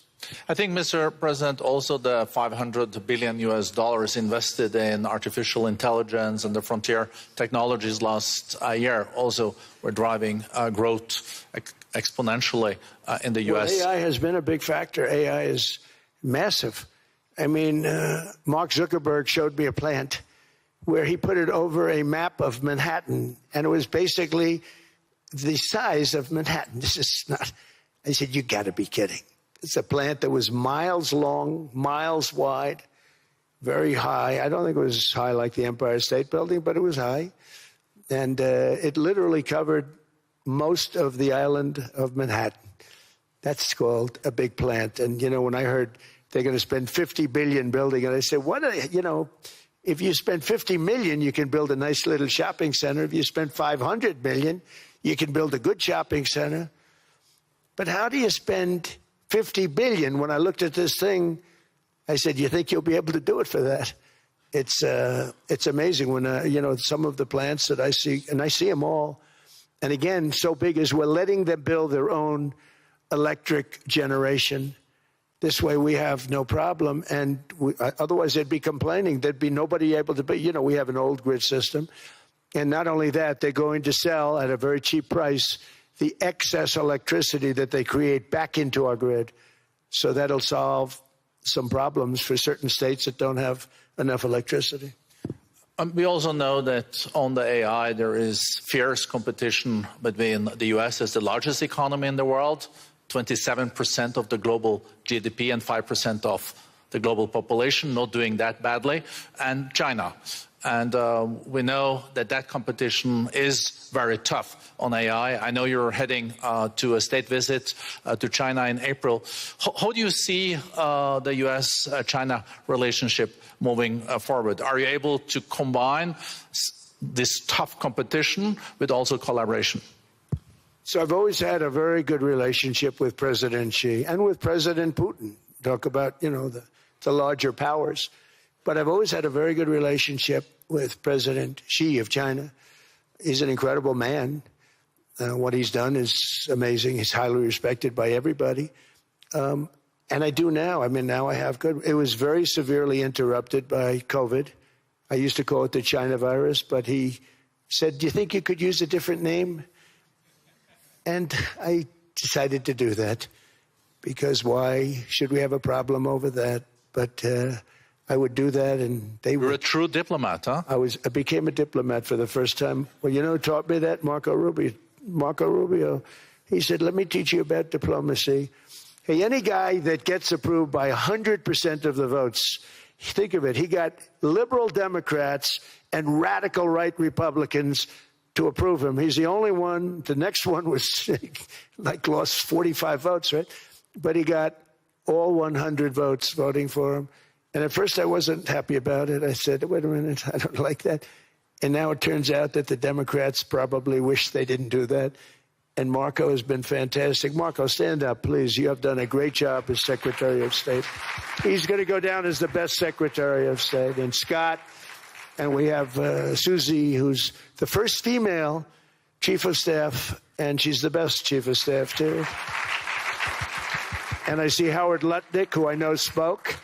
And Howard's fantastic. Some of the deals we're doing are great. And I want to pay particular attention because we have Chris. And Chris, you got up and spoke, I think. He's the #1 oil man in the world because I was going to put Doug Burgum, who's fantastic. I don't know if Doug's here. Is Doug here?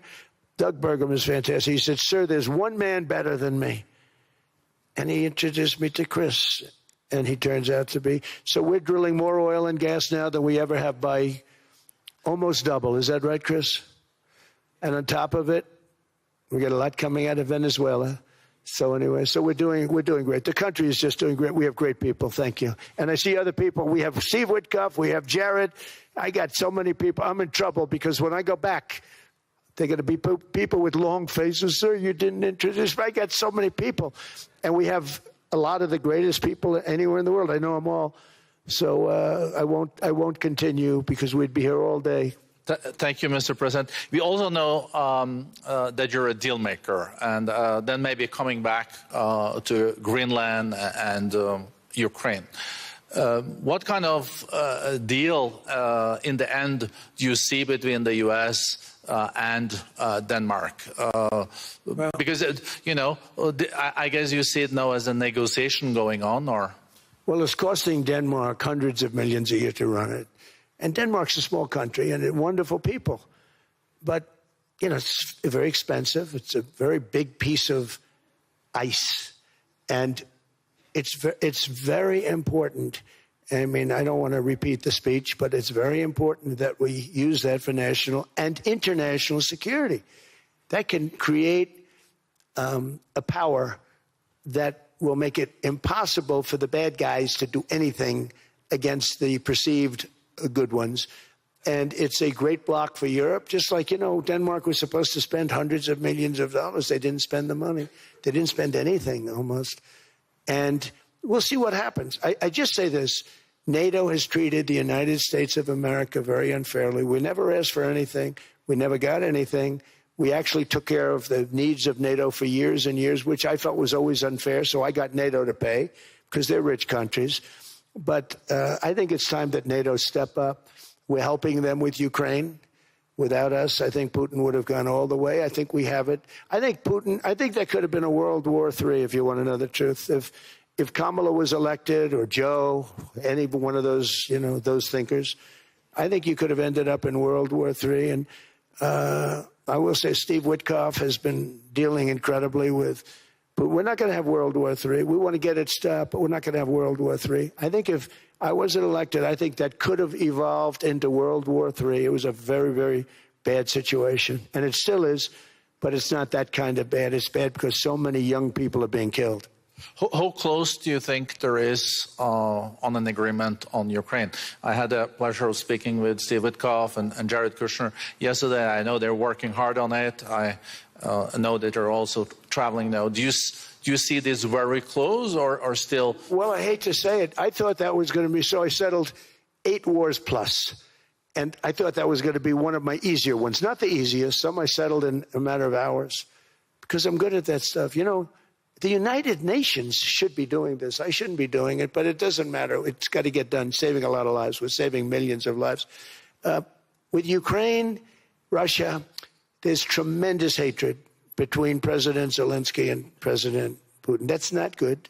That's not good for settlements. We know from dealing. There's abnormal hatred.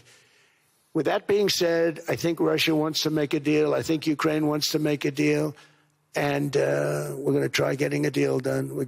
I think, Steve, I can say that we're reasonably close. But what happens is oftentimes we'll have a deal with Russia. Russia's set, and President Zelensky will not do it. You saw that when he was in the Oval Office. I was not happy. And then we'll have President Zelensky wants to make a deal, and Putin doesn't want to make the deal. It's a very difficult balance, and it's big time, and it is, to use a word, it's a bloodbath. It's horrible what's happening. It's a drone war. The drones are killing, thousands of people a week, thousands. We have to get it stopped.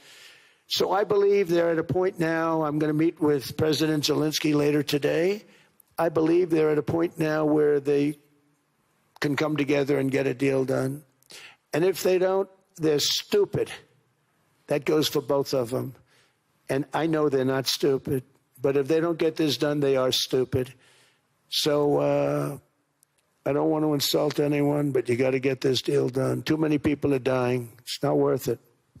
President Sisi is sitting on the first row here. He spoke earlier today and also complimented you on the Gaza deal. I think there will be a signing tomorrow. Of course, there are different views on this, but how important do you think this signing is on the Board of Peace? And do you think this is going to sustain? Do you think we now will see Gaza reconstructed and the billions of US dollars invested? I do. I think we have peace in the Middle East. There are some little situations like Hamas, and Hamas has agreed to give up their weapons. Now, they were born with a weapon in their hand, so it's not easy to do. When they were born with a rifle in their hand. It's not an easy thing for them, but that's what they agreed to. They've got to do it. And we're going to know, Jared, over the next 2 or 3 days, certainly over the next 3 weeks, whether or not they're going to do it. If they don't do it, they'll be blown away very quickly. They'll be blown away. We have 59 countries that are part of that whole peace deal. And some of those countries aren't even they're near the Middle East, but they're not in the Middle East traditionally. And they want to come in and take out Hamas. They want to come in. They want to do whatever they can. There's a problem with Hezbollah in Lebanon, and we'll see what happens there. But that's a problem. But there are these little flames, but there's peace in the Middle East. Now, had we not gone in and knocked out with those big, beautiful, we just ordered 25 brand new ones, the latest and the greatest, the B-2 bomber. Think of them, they went in there at 2 o'clock in the morning with no moon, no light, no nothing, and every single one of those massive bombs hit its target, 100,000-pound bombs hit its target, every one of them. And then on top of it, from a submarine 300 miles away, we hit the sites with tomahawks, which is an unbelievable weapon. So, we did our job. If we didn't do that, you would have never had peace in the Middle East. And the countries like Saudi Arabia, UAE, and Qatar could never have, and others could never have signed anything because you would have had this dark cloud, and the dark cloud was Iran with nuclear. Iran would, if we didn't take them out, they would have had a nuclear weapon within 2 months. They were very close to having the nuclear weapon, and we hit them hard. And it was a total obliteration. If they may try again, but they're going to have to try from a different area because that area was obliterated. Incredible thing we did. And because we did that, we were able to make peace. If we didn't do that, I would say, Jared and Steve, if we didn't do that, there was no chance of making peace because the countries I just named and other countries could have never signed off. They were afraid. They were afraid. We had a bully. The bully was Iran, the bully of the Middle East. They used to call it for years. They were the bully of the Middle East. They're not the bully of the Middle East anymore. Mr. President, I know you even had to change a plane last night. So I guess you didn't have much sleep, but I think you're...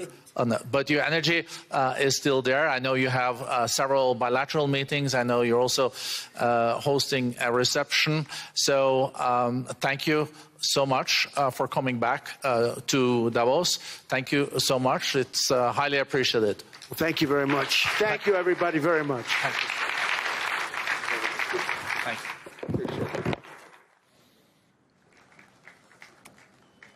Donald Trump. in Davos, Donald Trump in Davos, on stage for just over an hour, finishing off there with a Q&A session. You would have noted, perhaps, that there was a fairly muted response from his audience. It is a packed hall. It was full this afternoon, but all the way through the speech, they sat there, most of them in stony silence. So we'll get a view on that shortly from Gary O'Donoghue, who's going to be joining us. I was just mentioning beforehand that although it was teed up as an opportunity to set out new policies for the White House and maybe a comment on the affordability crisis that's been a fixture of American politics, it took him nearly 45 minutes to get to that, and instead what we got was a list of his many grievances, much of it we've heard before, towards Europe, NATO, the media, of course, Canada, Denmark and their refusal to hand over Greenland.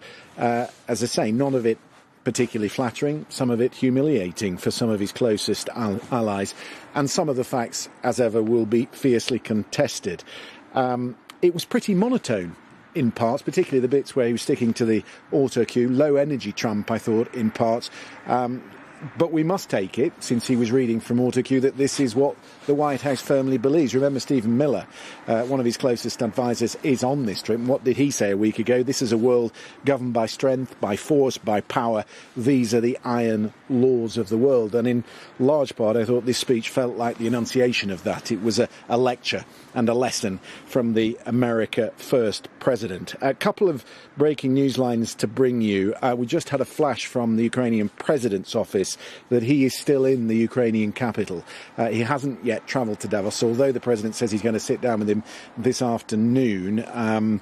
We don't know if President Zelensky at this point has any plans to travel.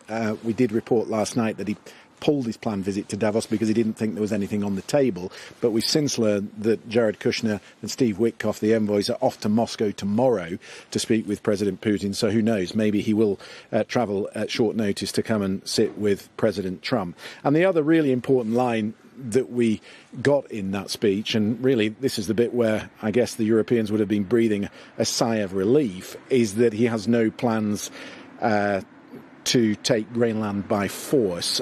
He says we could do that and we would win it convincingly, but he'd no intent to invade Greenland. It's quite strange.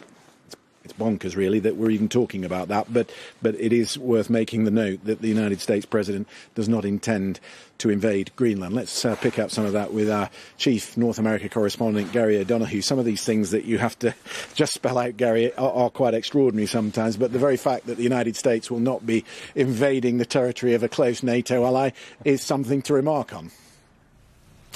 Yeah, and I've just, it's worth actually reading out the quote here. So I've got it in front of me. It says, "I don't have to use force. I don't want to use force. I won't use force." Now, you know, that could be in a different world, you know, the statement of the bleeding obvious, but it is actually a proper newsline here today because this thing hasn't been taken off the table, apparently, up until now. I would caution, of course, that, you know, the weather can change in Donald Trump's world in the blink of an eye. So this, while people will take reassurance from it in that room and in those European capitals, I wouldn't suggest it's the end of the story. He says they still want title to Greenland. They're going to negotiate, immediate negotiations, won't use force. That line could easily change, is what I'm saying to you. There was no line that he would take the tariffs off the table. So presumably as he heads into these meetings this afternoon, that is still to be negotiated. Yeah, and that's something it's clear that he is prepared to go to. And whilst there's been a lot of toing and froing on tariffs on and off at various levels on various countries, you know, there have been, you know, they have settled into a place where there are a bunch of tariffs on a bunch of countries.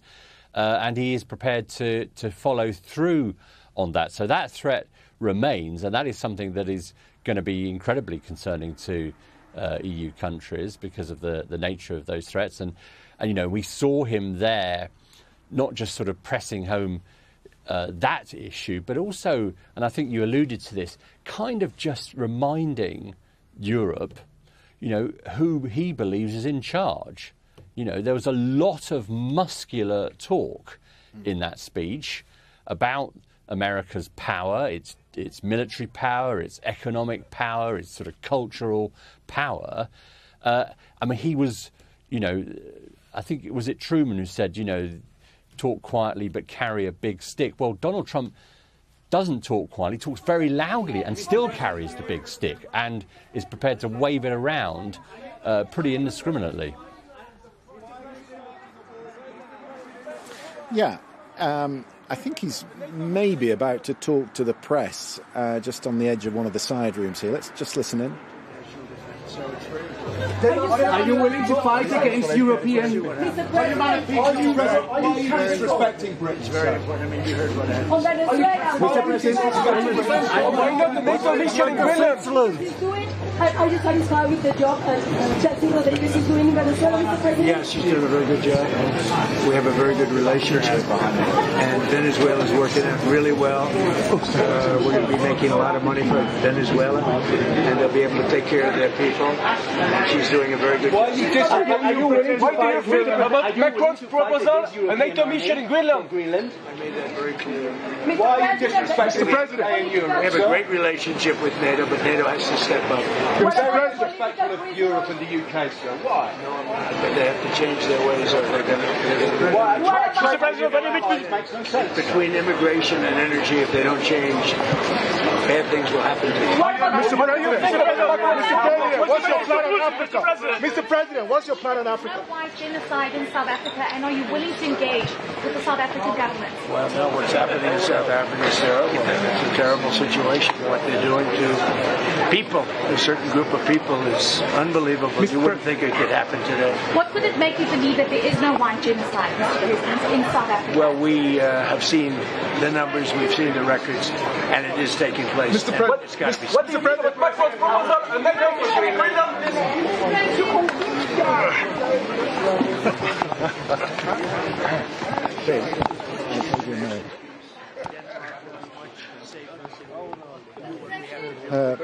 Yeah, some of this we can't just hear, so we'll pull away from that for a second. Donald Trump heading into some of these important bilat meetings this afternoon. I know that Mark Rutte is likely to be hosting one of them, and presumably the Europeans will be sitting in on that, specifically to talk about Greenland and the standoff that currently exists over tariffs. Just let me read you, if you are just joining us, the comments he made about Greenland. He said, "I have tremendous respect for the people of Greenland and Denmark, but every NATO ally has the right to defend its territory.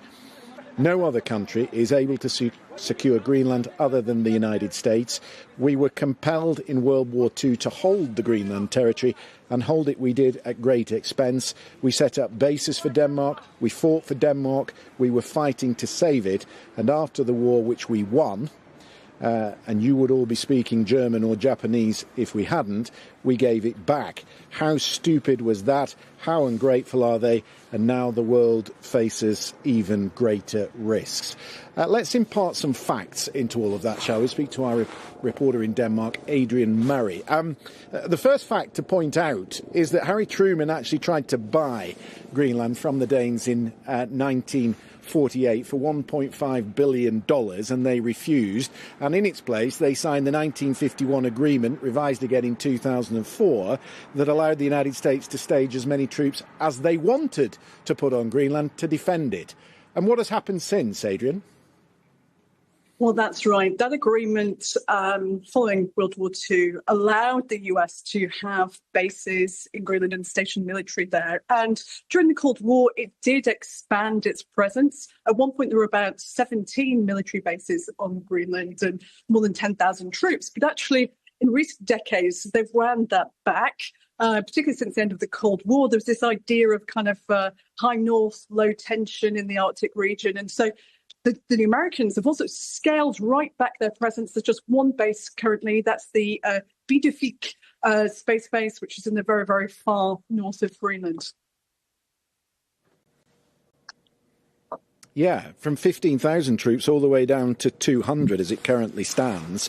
The Danish Prime Minister has been visiting Greenland. On his way back, he's going to call in on Sir Keir Starmer in London, which I guess is a statement from the UK side where their loyalties lie at this current moment. How important will that be for Denmark? Well, yes. I mean, crucial talks tomorrow with the UK. They've been trying to rally support from European partners, both in the EU and also in the UK. And then after those talks with Keir Starmer, who has been a strong supporter of Denmark throughout this, and also sent one of the military personnel who were in Greenland the other week. Mette Frederiksen, she'll be moving on to those crucial talks in Brussels with all the heads of states of the European Union who'll be discussing Greenland, of course, at that emergency meeting, and also the tariff threat. It's interesting to note that actually Denmark, their politicians, they've stayed away from Davos, and they're obviously focusing on those key talks with the UK and the EU instead.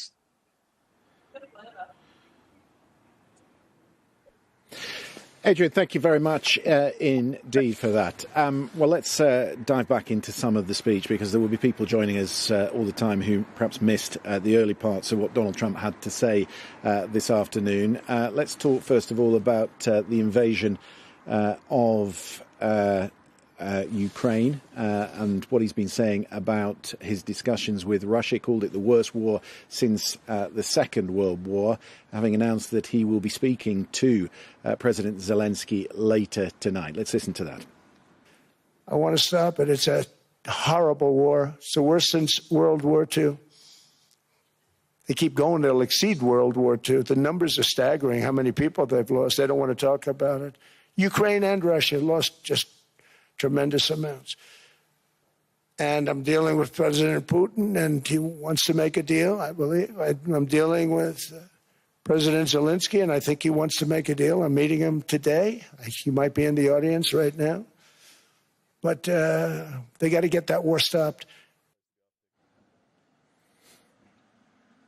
Well, joining us to discuss is our Russia editor, Steve Rosenberg, who is in Moscow, and in Kyiv, our Ukraine correspondent, Warren Davis. Warren, let me just start with you, because it may have come as a surprise to President Zelensky that he was due to meet with Donald Trump this afternoon. What have you heard from the president's office there about their intentions now? Yeah, I'm sure there'll be a lot of fact-checking after that speech. And one of the facts that Mr. Trump appears to have got wrong is that he'll be meeting Mr. Zelensky later today, because the the office has told us that Mr. Zelensky is still here in the Ukrainian capital, Kyiv. He'd made a very deliberate point of not going to Davos because he thought there was nothing really on the table, certainly to sign or to discuss. Perhaps Mr. Zelensky didn't want to be humiliated again by Mr. Trump, as has happened on previous occasions. And, of course, there is a huge energy crisis here in Ukraine because as a direct result of that Russian bombing. But it does appear now, according to some people on social media, but it's important to say it's not been confirmed by the President's office, that he may be travelling either later tonight or tomorrow to Davos. And I think that has been prompted by meetings that some of Mr. Trump's envoys, Jared Kushner and Steve Witkoff, have had with Russian envoys, and they appear to be getting ready to travel to Moscow tomorrow. Of course, Steve will be able to fill us in on that. But it appears that Mr. Trump does think that there may be a deal to be made. He said that both leaders would be stupid if they rejected the deal. But I think one last thing about people here in Ukraine, that they're very worried that Mr. Trump's attention has switched away from the Ukraine-Russia conflict, of course, to what happened in Venezuela and also Greenland. He didn't really elaborate on much detail in his speech there about Ukraine. In fact, one thing he did say was that there's a lot of water between Europe, as in Ukraine, and America, almost suggesting that this might become a European problem, and that perhaps the speculation is that Mr. Trump might feel if there is no deal on the table to be made, he might walk away from the Ukraine-Russia conflict. They'd have good reason, Wera, to be concerned that attention has been diverted by the row over Greenland. In fact, that was a point that Mark Rutte, the NATO Secretary-General, was making earlier this morning. Are they also concerned that if the Europeans and the United States don't solve their differences over Greenland, there may be implications in that for Ukraine and the arming of the Ukrainian forces?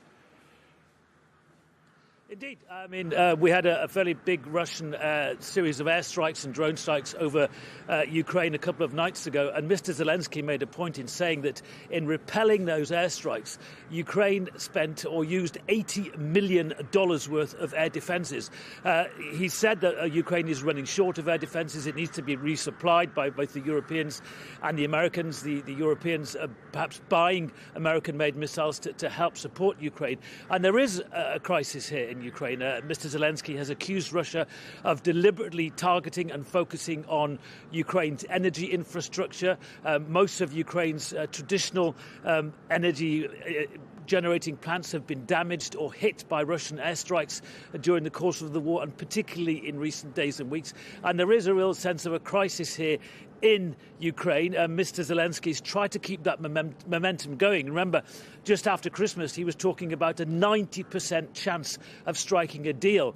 But the new year has come and gone, and the feeling is that a deal is not imminent. And privately, when you speak to Ukrainian officials, they talk not of an imminent ceasefire and a peace deal, but of this war continuing well into this year and perhaps even into next year. That frames nicely our discussion with Steve Rosenberg, who's in Moscow. So the war continues, Steve. What more do we know about the talks in Moscow tomorrow? Very few details. All we know is that Steve Witkoff and Jared Kushner are expected to hold talks with President Putin tomorrow. We don't know haven't got any timings for that. As for the speech, we didn't hear anything new on Ukraine, really, from Donald Trump. Everything he said today, he'd pretty much said before. But as I say, there will be these talks in the Kremlin. We don't know if they're going to lead to, any deal. And as Wirras says, there's not much confidence in Ukraine that a deal is imminent, and a sense that the war will continue. You said earlier, Christian, you mentioned that the stony silence in the hall, no applause, really, for Donald Trump. I think that if Vladimir Putin had been sitting there, he would have applauded. There was much in that speech that he would have liked. Do you remember when Joe Biden used to make speeches at international forums, he would criticize Russia, President Putin, Russian aggression? There was none of that. All the criticism from Donald Trump was directed not at Russia, but at Europe, and particularly at NATO. Things like this. He said, we get so little in return from NATO. He said, NATO, Europe don't appreciate what the United States does. NATO has treated the US unfairly. That will be music to Vladimir Putin's ears, because if there's one thing Moscow appreciates, it is division, arguments in the Western alliance. And all the discussion that we've heard in recent days over Greenland and over the differences within NATO and the possibility even that NATO could unravel over this, that has gone down very well in Moscow. In fact, I was reading the government newspaper a couple of days ago here, the Russian government newspaper. It was singing Donald Trump's praises for his determination to take control of Greenland. Yeah, as you say, Steve, things are all heading in Vladimir Putin's direction at the moment. We shouldn't forget that he has been invited to join the peace board. The indicted, sanctioned Vladimir Putin is being normalised on the international stage by Donald Trump at the same time that he's criticising some of his closest allies. Yeah, I mean, this is just one of a whole series of examples of how Donald Trump has brought Vladimir Putin in from the cold. It began when Donald Trump came back into the White House. You had that very first telephone conversation with Vladimir Putin soon after. The Alaska summit last August, of course, that red carpet welcome that Donald Trump gave Vladimir Putin in Anchorage. The Russians made a lot of that. And yes, President Putin being invited onto the board of peace, Russia hasn't given a response to that. And then let's look at the new national security strategy of Donald Trump that was published a few weeks ago. Again, I wouldn't be surprised if Vladimir Putin had a copy of that on his bedside table. It makes great reading for the Russians because it doesn't list Russia as an enemy or a threat to the United States. There's very little mention of Russia in it, in fact. And that's a big contrast to what came before, the previous US national security strategy, which made lots of mentions of Russia but, as a threat to the United States. It's a curious dynamic, don't you think, Steve, that on one hand, President Trump talks and thinks about all the business that the United States could do with Russia. He's looking for a closer alliance between two great powers. And yet at the same time, he's warning the Europeans that there is this really obvious threat to Greenland and the Arctic North that comes from Russia and China. So in one sense, he sees them as a threat and as an enemy. And on the other, he sees them as an economic partner. Absolutely. Disconnect 100%. And also, if Donald Trump is saying, well, he needs to get control of Greenland because Russia is a threat or China is a threat. He talks about Russian submarines and Russian destroyers being off the coast of Greenland. And then you have the Russian government paper saying Donald Trump's, doing a good job and praising Donald Trump and saying he will go down in history as a great American leader if he gets control of Greenland. It doesn't quite make sense. But certainly the Russians see an opportunity here with Donald Trump trying to dictate what happens to Greenland.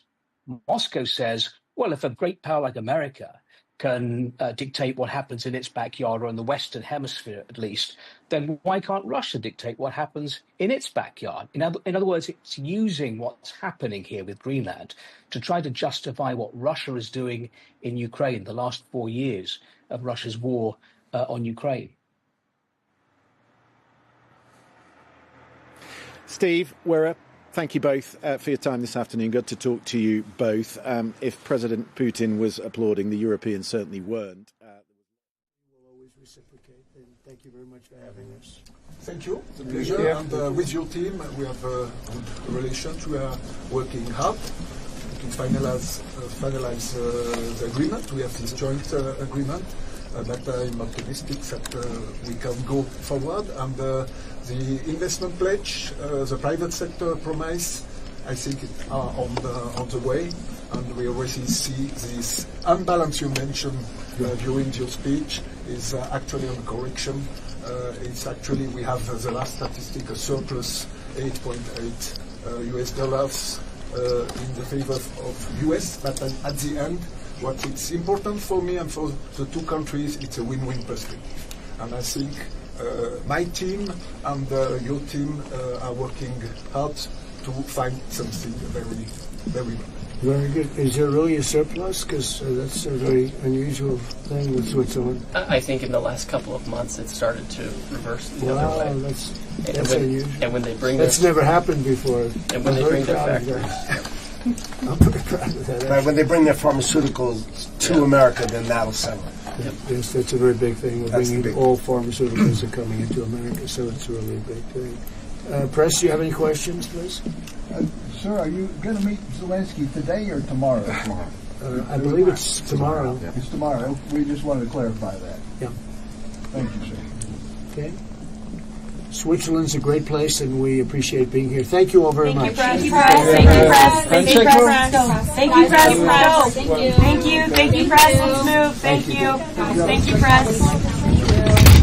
Should be able to get Greenland. In the European point of view, he does not mention, he disregards it, the fact the Europeans say that it's their sovereign territory and it's simply not for sale. Mr. Trump saying that it will actually strengthen the NATO alliance, not destroy it, if he were to take Greenland, and he repeatedly referred to it as being our territory, part of North America, and said absolutely it was not because of the minerals or because of wealth, it was for American security and global security that he was going to get it. It's the way he speaks to some of his closest allies. It's almost oblivious, Nick, to the fact that they have voting publics, many of these world leaders at home, who are listening to some of this. I mean, he talked about Mark Carney. Canada doesn't survive without the US. Remember that, Mark, the next time you make your statements. Or the comments to Emmanuel Macron. He said there he is yesterday wearing sunglasses when he delivered this address at Davos. I watched him yesterday. What the hell happened? And there's plenty of comment in the newspapers in France today about the Ray-Bans that Emmanuel Macron was wearing. But he sort of, I don't know, he sort of presses the sore on some of the things that politically are really important for some of these world leaders. Yeah, and I mean, it's the style and the substance. On the style, he repeatedly says that he likes his allies, either individually or as a nation, deeming them to be great people. But then he says that he does like Emmanuel Macron, although people might find that hard to believe. So there's always some spite there, it would seem, as well as the apparent praise. And I think the Danes in particular will be quite wounded by this, because Mr. Trump went back to the Second World War and talked about the role and the influence of the United States in the victory during the Second World War. And then his position was that the Americans made a big mistake by giving it back, talking about Greenland. But of course, it wasn't the Americans to give back. It's never been part of America. And also for the Danes, there was a huge contribution and sacrifice they made during the Afghanistan campaign. Per population, they suffered hugely in terms of the number of people who were killed there, their servicemen and women. And going to Copenhagen, people really feel that very strongly. Yeah, just before I let you go, though, there is a kernel of truth, always a kernel of truth, in what Donald Trump says. I mean, with Greenland, there is a security issue which NATO has not looked after. The energy costs in Europe are rising, which is a problem for businesses. Growth is low, it's anemic. He's talked about the mix of energy and how different countries have got it wrong. And of course, he's talked about the issue with migration, which is roiling politics all across Europe. So, albeit, European leaders don't like some of the things that Donald Trump says, there will be quite a lot of people out there within the European voting public who will say, well, he does have a point on some of these things. Yeah, and he dragged the European Union and other allies to this 5% spending target for spending on the militaries, all those countries in NATO. And most people now say that that's a really vital level that they meet if they are going to meet the threats of a rapidly changing world. But I think the way things were presented today, it would be fascinating, Christian, to see what the Europeans do next. They've got this big summit in Brussels tomorrow. Do they take a breath? Do they say, apart from the sound and fury, is Mr. Trump going to go through with this tariff threat on those 8 countries, including the UK, France and Germany? Will they kick in on February the 1st? Or will he kick it not into the long grass, but will he have a little pause on this? It'd be fascinating to see whether they hit back or they try and take some sort of sting out of this and take a beat. Yeah, it will indeed. We'll watch what comes out of these bylaws this afternoon. For the moment, Nick, thank you very much. Well, this is the World Economic Forum. It's supposed to be, or this was supposed to be, a speech about the US economy. He did refer to that in part, claiming it is experiencing an enormous boom at the moment, an economic miracle, he called it, under this presidency. So let's get a little bit of that and what he had to say about his time in office over this past year. The USA is the economic engine on the planet, and when America booms, the entire world booms. It's been the history. When it goes bad, it goes bad. You all follow us down, and you follow us up, and we're at a point that I don't believe we've ever been. I never thought we could do it this quickly. Let's speak to our business correspondent, Michelle Fleury, who's in New York for us today. We'll get a view on the markets and how they've responded to it in a second, Michelle. But it took him 45 minutes to get to the issues of affordability and the housing crisis in the United States. I'm sure there was a bit of frustration among some of his audience, particularly the American members of his audience, who want that front and centre ahead of the midterms. Yeah, I mean, if you look at polling in America for Donald Trump, it's low, and that's because the key issue they care most about is the pocketbook issues. That's what he campaigned on. And this speech ahead of this week was billed as going to be, where Donald Trump and the Trump administration unveiled a lot of their sort of policies going forward on housing. We heard a little bit about that, but not that much. But I would say, Christian, that they're actually not totally unrelated, the issue of Greenland and housing affordability, because if you look at what the market reaction is, and I know you wanted to ask me about that in a minute, but if you look at what the bond market did, we saw Treasury yields go up when there was this threat of tariffs being imposed on NATO allies, and the idea that maybe this global trade war was being revived. Essentially what that does is that pushes up the cost of borrowing, not just for the US government, but also for things like mortgages. And so at the very moment when the administration is trying to kind of talk about America not being a nation of renters and to make housing and the dream of home ownership affordable, some of their geopolitical ambitions are interfering and sort of cancelling out some of the moves they're doing. So they're not unrelated, and that may be why you saw Donald Trump trying to draw a line on sort of what he sees as essentially a business deal over Greenland, trying to draw a line saying there won't be the use of force, hoping that might soothe certainly the mood on Wall Street. It worked for the stock market, but if you look at Treasury yields right now, they're pretty much flat. That's a really interesting point. The markets have been open just over an hour now. I mean, we got plenty of talk of Greenland and what he is going to do and what he isn't going to do on Greenland, but he didn't talk about the tariffs, and that really is the hangover for the bilateral talks this afternoon as he goes into those discussions with the Europeans, what he's going to do about the tariffs, whether he's going to remove that threat from the table. So how are the markets responding to that? Yeah, I mean, that is the sort of tools, right? If, he referred to Greenland as kind of, I want the title. This is very much a real estate man who sees things in those terms. Of course, the Europeans don't necessarily see it like that. But obviously, one of the key tools that they have at their disposal is the use of tariffs. We saw that last April. Again, the fact that he didn't mention it at all in the speech, I think, is notable, because clearly that is one of the tools in their arsenal that they will be using in these discussions going forward. And I think that's why, although the markets are relieved about sort of the use of force being taken off the table, the fact that tariffs weren't mentioned is part of the reason why you haven't seen yields come down on sort of the bond markets. And that's because it's revived talks of something called the Sell America trade, which is when global investors start to sell off US assets, things like the dollar, like bonds, because they get nervous that America is unreliable when it comes to global trade. And I think that very much is still in play. And so because of that, we've seen stock markets recover a bit, but the bond markets not yet.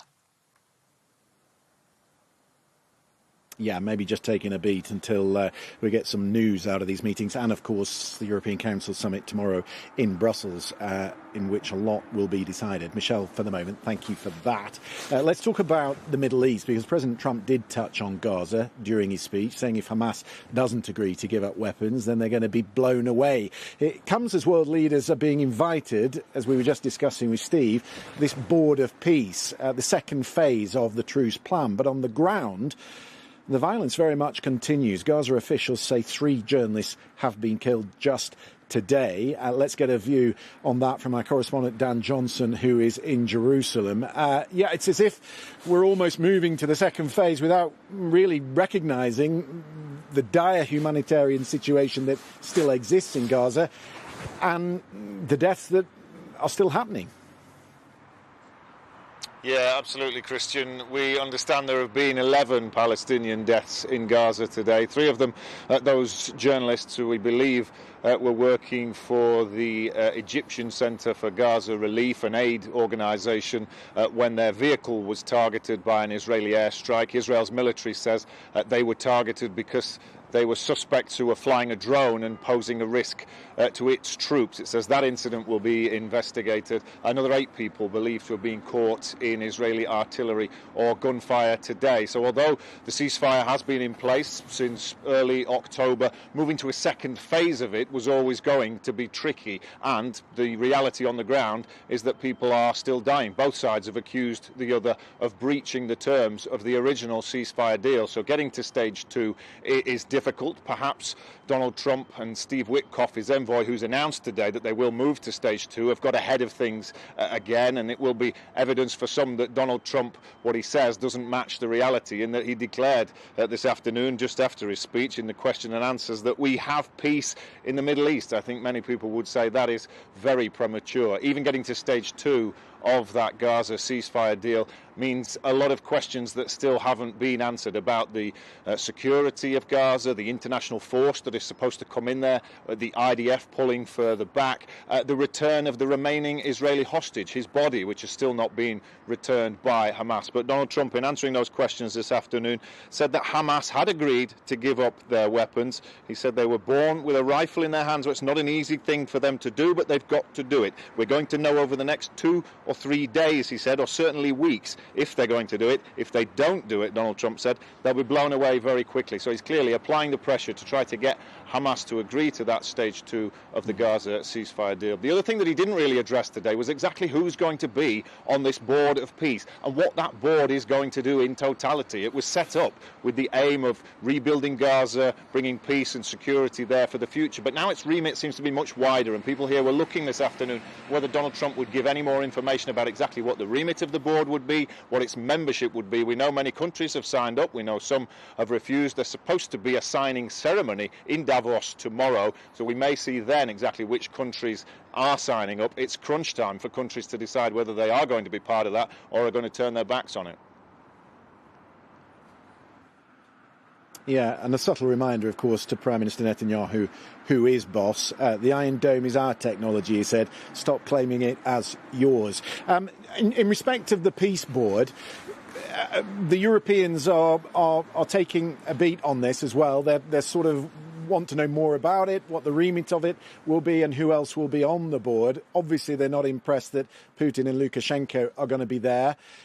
What are the Israelis saying about the way that it looks at the moment, and who is saying that they will join? Do they like the composition of it, or are they reserving judgment on that?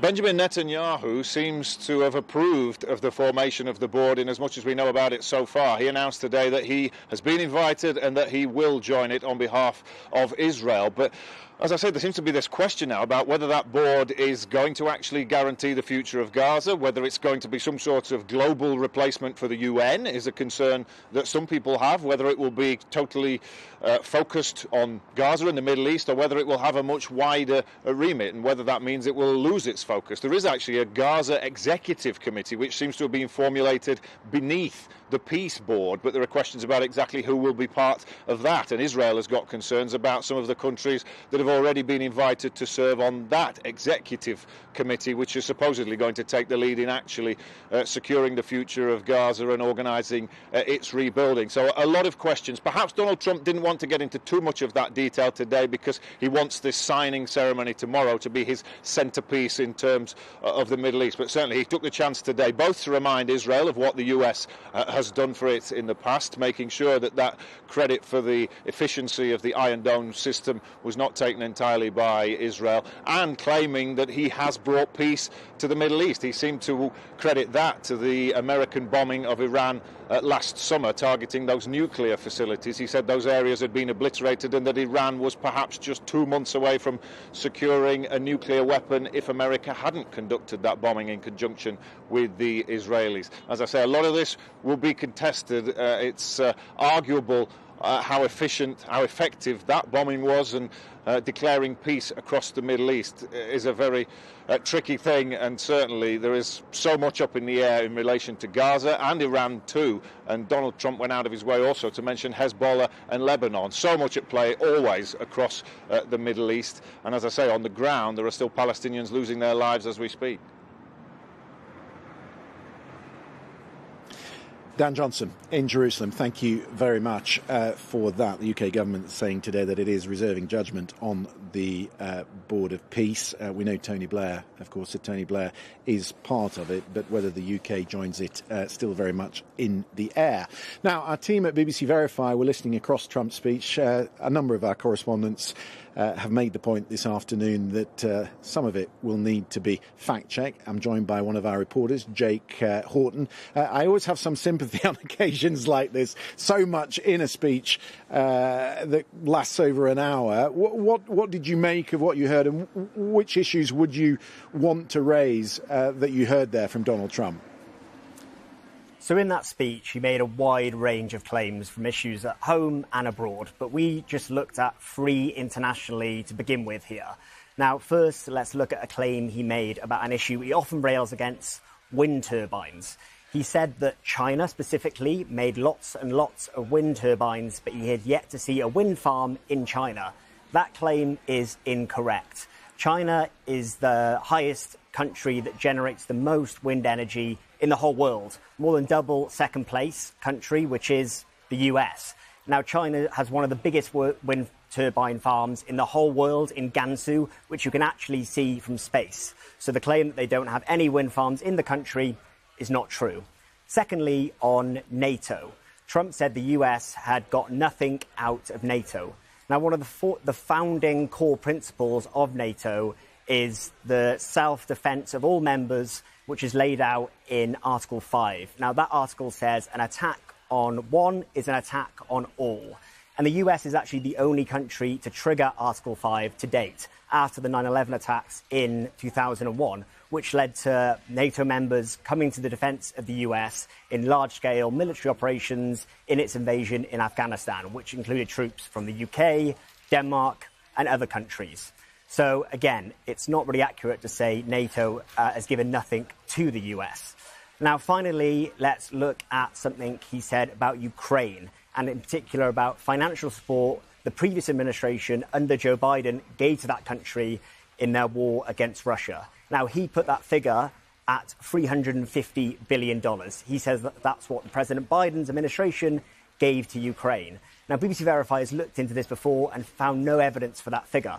In fact, the US government's own figure puts it at about $180 billion. So that's about half the amount of Trump's claim in his speech there. And those are just 3 claims that he made. We've been looking at a slew of other claims, and we'll continue to go through them throughout today. Yeah, plenty more on the BBC Verify section of the website. Jake, for the moment, thank you very much. We can speak to Fabrice Pothier, CEO of the geopolitical consultancy Rasmussen Global. He was also previously NATO's former director of policy planning. It's good to see you. Thank you for joining us this afternoon. What did you make of what you heard from Donald Trump?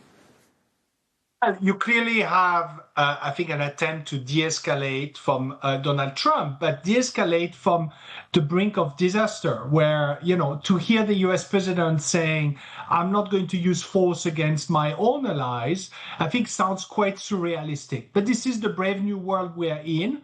And now the question is whether we can square this really difficult equation on him wanting to acquire Greenland like a piece of real estate, and Denmark and the European allies standing by the notion and the rights of sovereignty and territorial integrity. And whether negotiations are possible to solve this will be, I think, remains to be seen for the coming weeks.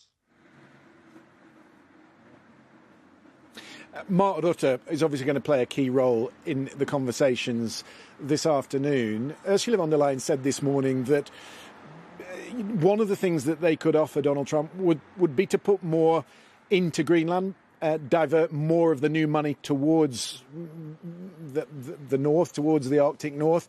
Is that something that you could see maybe Donald Trump getting on board with? Is that something that might help him just step off this ramp and find a way through this? I think there's a real complicated equation here for the simple fact that we are basically validating what is fundamentally a narcissist vision of both Greenland and the threat environment. It's important to state that there is no major threat upon Greenland.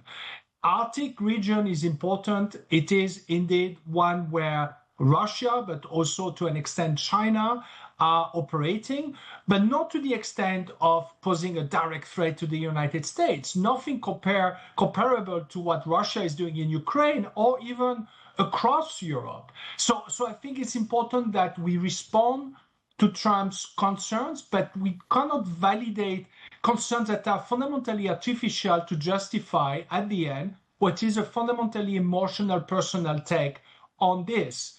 He just wants to acquire a piece of land like a bully wants to own the schoolyard.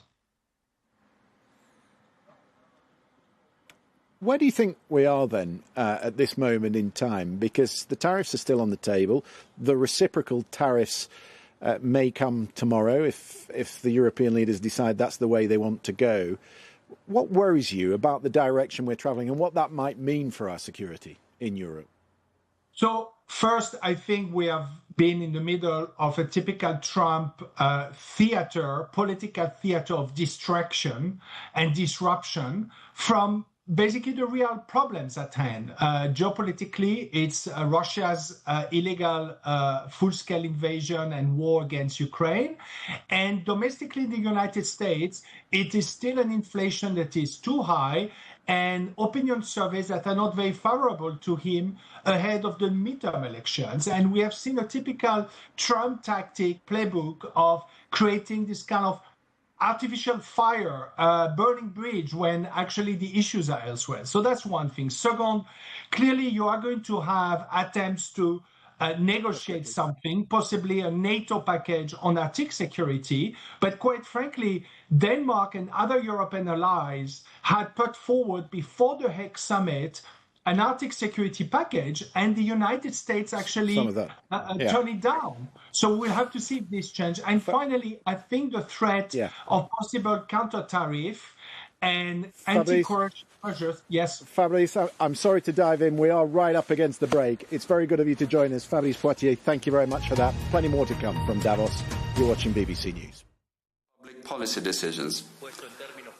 Put bluntly, when public policies are designed, it is unacceptable from the standpoint of ethics and morality to sacrifice justice on the altar of efficiency.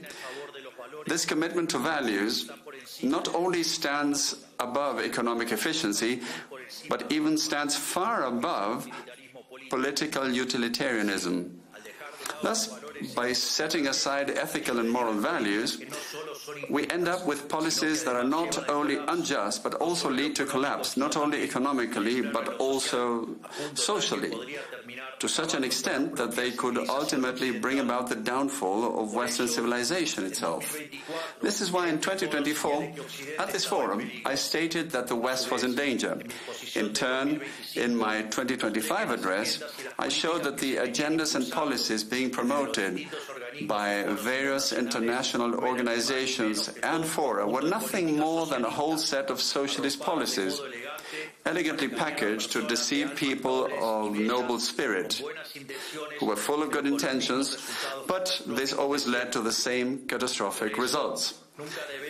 That is why we must never forget the words of Thomas Sowell on socialism, of which he acknowledged the merit that it sounds very appealing, but whose flip side is that it always ends badly, appallingly badly. In fact, and beyond the continuous disasters caused by socialism throughout the 20th century, we can see the terrible damage done in Venezuela.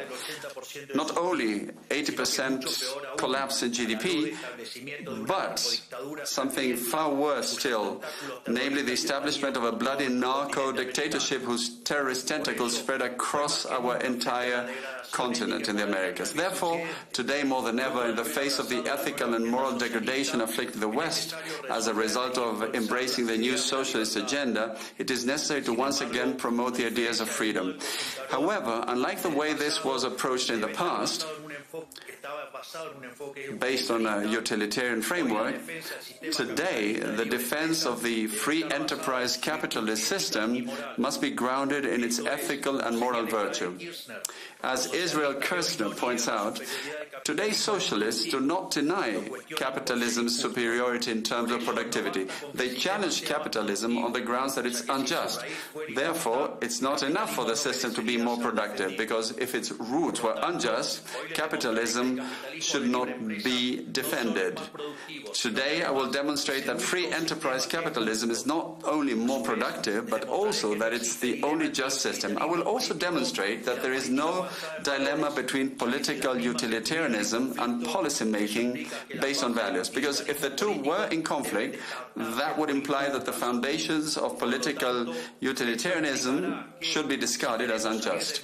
Therefore, this will mean that if we wish to emerge from our dark present, we must once again draw inspiration from Greek philosophy, embrace Roman law, and return to Judeo-Christian values, thereby enabling us to save the West.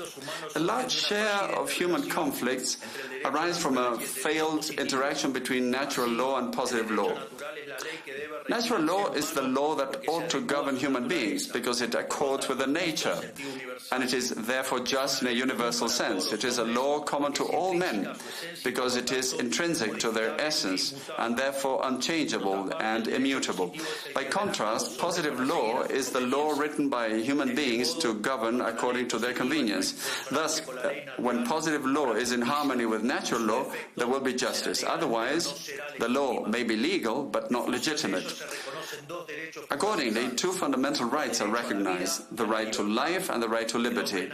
Man is born alive and free and has the right to preserve these attributes of nature. He also has the right to demand that others respect them in order to pursue his own happiness, which is the end towards which every human being tends. Alongside these, we have acquired rights, which are neither natural nor inherent to human beings, but are instead earned through merit or obtained as a gift. Thus, from the fundamental right to liberty derives the acquired right to private property, which is manifested in our ability to freely acquire goods with the fruits of our labor, or to receive assets that are freely donated or inherited. In turn, the right to property, especially because of its dynamic consequences, is linked to Locke's principle of appropriation. So property may not only derive from donation, gift, inheritance, and/or exchange, but also from appropriation through discovery and creation. Finally,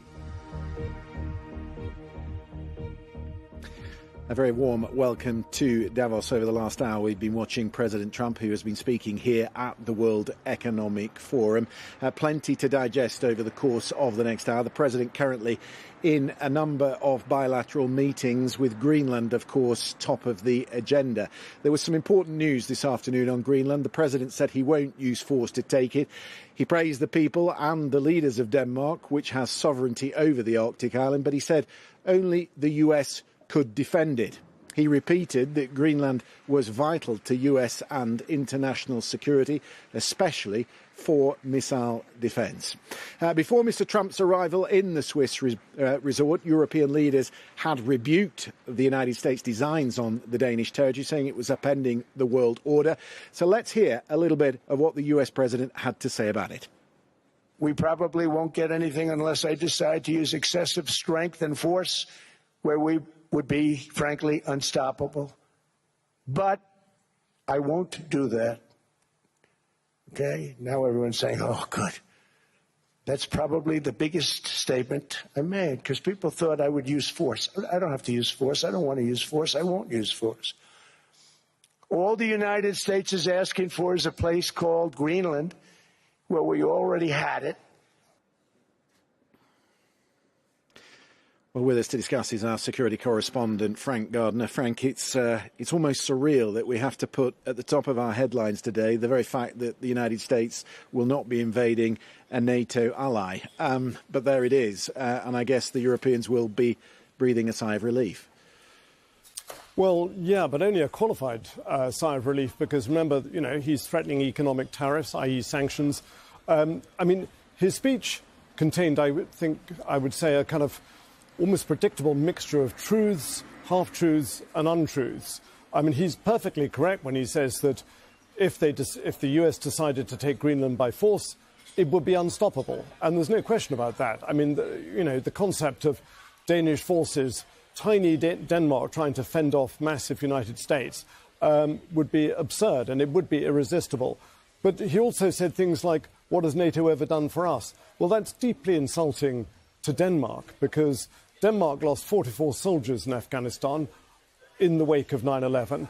The only time that NATO's Article 5 has been invoked was when the US got attacked on 9/11 in September 2001, and the whole of NATO came to its defence, and a large number of countries, including Denmark, deployed willingly to Afghanistan and Iraq to do the US bidding to help it fight the so-called war on terror under Operation Enduring Freedom in Afghanistan.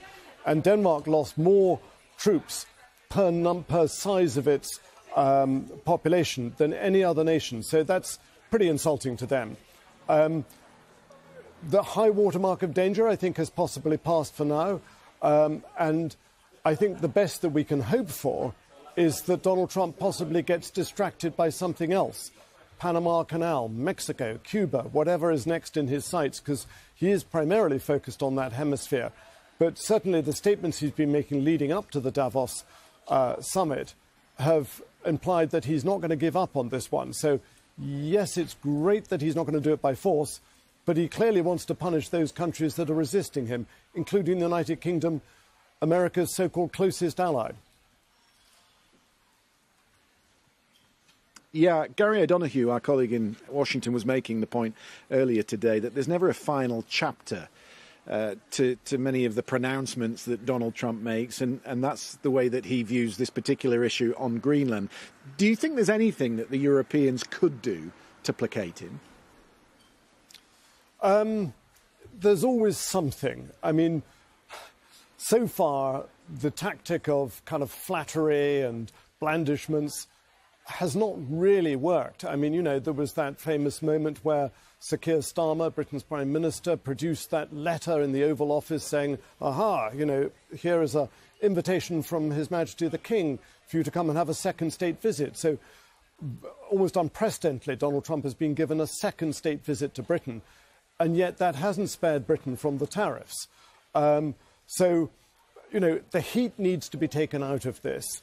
And I think it's a very difficult dilemma for Europe, this, because, I mean, to answer your question, more and more people are saying, well, the only way to deal with a bully, and that's what some people are characterizing Donald Trump as, is to stand up to him, is to stand tall and firm. And in this case, you've got French President Emmanuel Macron and Chancellor Merz of Germany suggesting that economic tariffs could be exercised by Europe to the detriment of the United States. In other words, tit for tat, which is entering a very reluctant and damaging trade war. It's not good for anybody, this. But you know what? You're playing with fire here, because let's make no mistake, Europe and the UK still depend for a very large extent on the US for security, for intelligence, for military support. Britain's Trident missiles, for example, that carry the nuclear warheads, that carry Britain's continuous at-sea nuclear deterrent. Where are they serviced? They're serviced in Virginia, in the United States. So, you know, if the US chose to cut that off, we'd be in trouble. We would no longer have a nuclear deterrent. The Five Eyes military or intelligence sharing spy alliance between the US, UK, Australia, New Zealand and Canada, the 5 Anglophone countries, by far the largest contributor to that is the United States, because it's got the massive signals intelligence of the National Security Agency. Lose that and you blind, to a large extent, those other 4 countries, including the UK. Which is why many people have commended Sir Keir Starmer's approach to this, the multi-layered nature of defence and the economy. Frank Garner, thank you very much for that. Another country that does depend on American economic support is, of course, Argentina. And their President Javier Milei is currently speaking at the World Economic Forum. Let's dip into a little bit of that. A separate chapter. By pivoting on it, the Austrian School of Economics, from Mises, Hayek, Rothbard, Kirster, and Hopper to Jesus Huerta de Soto, has demonstrated the impossibility of socialism, thereby dismantling the ghostly idea of John Stuart Mill that postulated independence between production and distribution. A form of academic deafness that led to socialism and cost the world the lives of 150 million human beings, while those who managed to survive the terror did so in absurd poverty. In line with their previous remarks and consistent with Xenophon's second line of analysis, economic theory has identified 4 sources of economic progress: First, there's the division of labor, which was illustrated by Adam Smith through the pin factory example. At its core, this is a mechanism that generates productivity gains manifested as increasing returns. Although its limit is determined by market size, the size of the market is positively affected by this process. However, it's also worth noting that this virtuous process is not infinite and that its ultimate limit lies in the endowment of initial resources. Second, there is the accumulation of capital, both physical and human. With regard to physical capital, the interaction between saving and investment is crucial. Javier Milei, who is banging the drum currently for liberalism and outlining how we need to return to Judeo-Christian values to save the West, something that I'm sure Donald Trump would fully endorse. Let's speak to General Sir Richard Sheriff. He served as the NATO Deputy Supreme Commander for Europe between 2011 and 2014. And maybe we could get an assessment from you on where we are this afternoon, what you made of the speech and where it leaves us.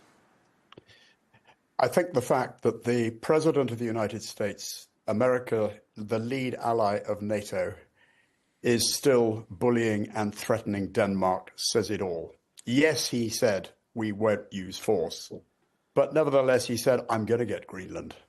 I could use force. And that just drives a coach and horses through the whole concept of the trust which underpins the NATO alliance. So I don't think that we can just go on as normal. I think the key speech for me that has come out of Davos was Mark Carney, Prime Minister Mark Carney of Canada yesterday. And I think we should all study that very carefully. So I am not confident. I think NATO has been torpedoed by America. I think President Trump is demonstrating that he is not an ally. He is a predator and a bully.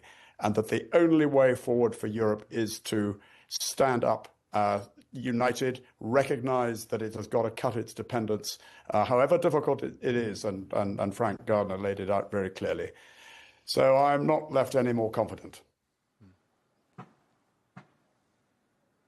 You would put it as seriously as that, would you? That you think it is the very foundations of NATO that are now at risk? And if you feel that way, then what comes after it? Because Ursula von der Leyen was saying today that Europe needs to respond. So what would replace it?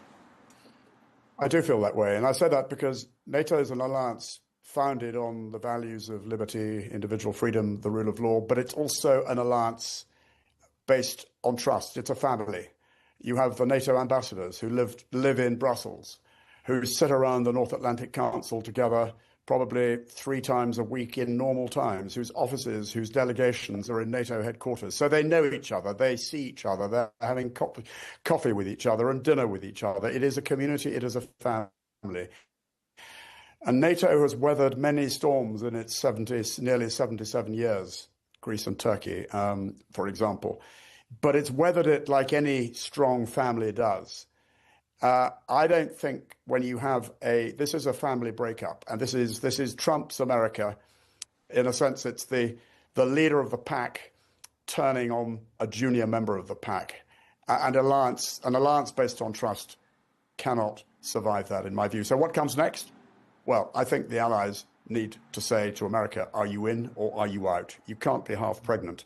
You can't be trying to shaft a NATO ally on one side and say you're still a NATO member on the other and espouse the values of the alliance. And if necessary, however hard, however difficult, however dangerous, we're going to have to do it alone. The analogy of NATO being a family is the right one. It is a family of nations, but the biggest partner in it is the United States. And Frank has just set out very clearly why we only have certain leverage in this direction. We're entirely dependent on the United States for our weapons systems, for the maintenance of our ships, and of course for the defence of Ukraine. As I said, when the leader of the family turns on the rest of the family, is it still a family? Yes, of course, you're absolutely right to say Europe still is dependent on America. But let's also look on the other side of on the other side. Europe, a population, combined population of 450 million, a GDP probably 10 times that of Russia, with will, with leadership, and with the sort of moral courage that we need from our political leaders, Europe, we can do it. We have to do it because we cannot trust America as an ally. It's as simple as that. So when you sit with colleagues, very senior military colleagues, who are in communication with the Prime Minister, what do you say to them? Because the word we had just the other week from the Chief of the Defence Staff was that we are something like £24 billion short of where we should be for the current budget. The government's still not set out how it's going to achieve 3% in defence spending. We're asleep at the wheel, many people feel, given the threat that we face. Yeah, well, you won't be surprised to hear that I do not sit with senior colleagues and pass on advice to the government because I'm not invited to. Probably because what I would say is not what the government would want to hear, which is precisely what you say. We have been asleep at the wheel for at least a decade.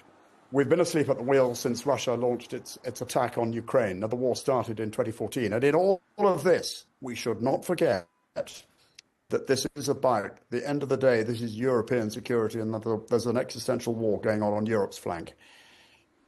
So yes, and again and again and again, we have been saying we're asleep at the wheel. We've got to step up. And again and again and again, the government sticks its head in the sand. And this one is no different. I had thought that it would be different. But as soon as there's any effort to put a tiny amount of money into defence from welfare, what happens? Labour backbenchers start screaming their heads off and there's a U-turn. So now, finally, hopefully, the penny will drop.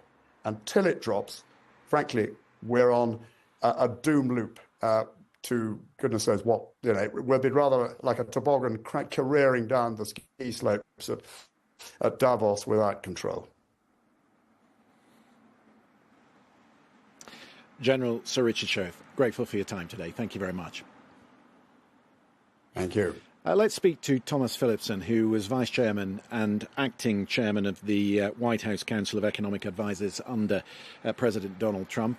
It's very good to see you, Thomas. We've just had a very clear explanation of where the UK is militarily at the moment, but the European Union does have some leverage when it comes to the economy, because the trade between the United States and Europe is about a third of world trade. And if they were to respond with reciprocal tariffs, that would have a dramatic effect on the US economy and for US consumers.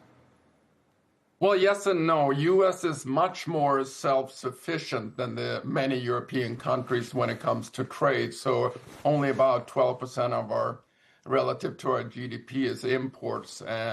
So that's much, much lower. And that's really the leverage that the president has used throughout when he basically tries to get concessions out of countries with the threat, if they don't concede, he's going to restrict trade with the U.S. through tariffs or other means, essentially. So I think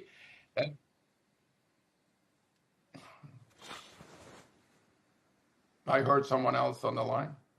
Thomas, I lost you there. Can you hear me okay? Yeah, I hear you. I beg your pardon. Do continue. Else on the line.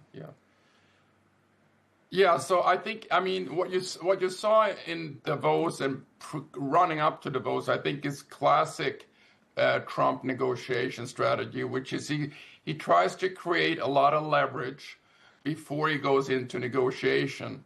And then he basically lowers that threat when he gets concessions. So now he's already walked away from military intervention, essentially, while that was hanging in the air before Davos, essentially. So he's going to be positively viewed that way. And then the question becomes, what happens if there's no deal between Greenland and the U.S., essentially? Then he's back to the economic threat, which is also set very high. But I think his strategy in general is to set that leverage very high so that he can then walk away from the leverage when he gets concessions. That's what happened in April with the very high tariff levels. They force people to negotiate, and then he drops them when he gets concessions, essentially. It's a way of trading away the tariffs for concessions. I think that's ultimately what's going to happen here as well.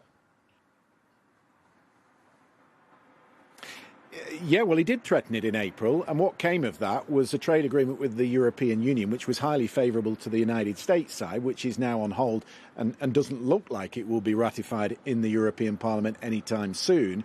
And what we've heard from European leaders is that he has hollowed out the good spirit of that deal, and they are tired of being bullied. And you might have seen and heard the rhetorical shift that there has been here in Davos this week.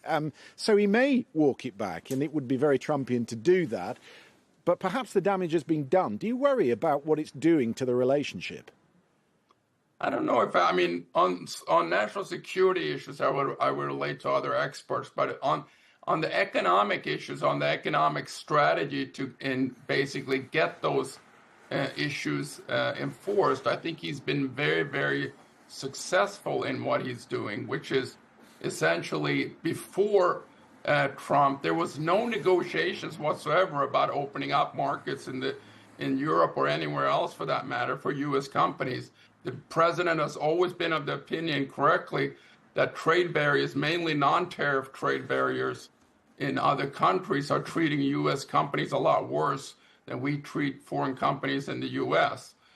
And that has now been rectified in many respects, at least reduced with more free trade for U.S. companies. And that's been the goal throughout this, since April, essentially. Now, obviously, it's used for national security purposes. But I also think, I don't fully believe that this has nothing to do with rare earth minerals. I think he said it's, we can get rare earth anywhere. It's very hard to pull it out of Greenland. I still think that's an issue with the resources in Greenland. Okay. Thomas Phillipson, good to talk to you. Thank you very much indeed. Just one line of news coming from Donald Trump's team. He says he will meet Zelensky at Davos on Thursday at the World Economic Forum. So President Zelensky, who actually postponed his visit here to Switzerland, seemingly going to get on a plane and come and meet the Russian president while the American team is in Moscow meeting with President Putin. We'll talk about that after this short break. Around the world and across the UK, this is BBC News. Machiavelli is dead. Therefore, it is time to bury him. Moreover, given the deep link between morality and free markets, the latter make us better people.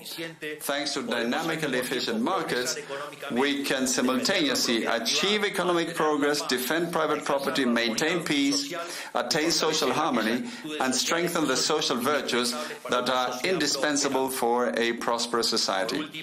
Finally, I would like to leave you with a reflection on this week's Torah portion. Parashat Bo describes the moment when Moses confronts Pharaoh, the symbol of the oppressive power of the state, to warn him that if he didn't free the Hebrew people, the final 3 plagues would fall upon Egypt. When Pharaoh refused, the plague of locusts came, which meant famine. Then came the plague of darkness, meaning the loss of clarity in decision-making.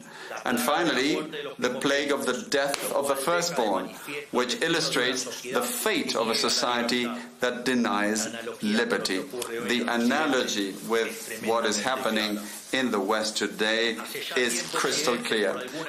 For some time now, and for some strange reason, the West began to turn its back on the ideas of liberty. That is why in this same place in 2024, I stated that the West was in danger as a result of having embraced increasing doses of socialism in its most hypocritical form, which is wokeism. In turn, in 2025, I explained the mental parasites sown by the left in humanity. However, 2026 is the year in which I bring you good news. The world has begun to awaken. The best proof of this is what is happening in the Americas with the rebirth of the ideas of liberty. Therefore, the Americas will be the beacon of light that will once again illuminate the entire West, thereby repaying the civilizational debt with expressions of gratitude towards the foundations in Greek philosophy, Roman law, and Judeo-Christian values. We have a better future ahead, but that better future exists only if we return to the roots of the West, which means returning to the ideas of liberty. May God bless the West, may the forces of heaven be with us, and long live freedom, damn it. Thank you very much.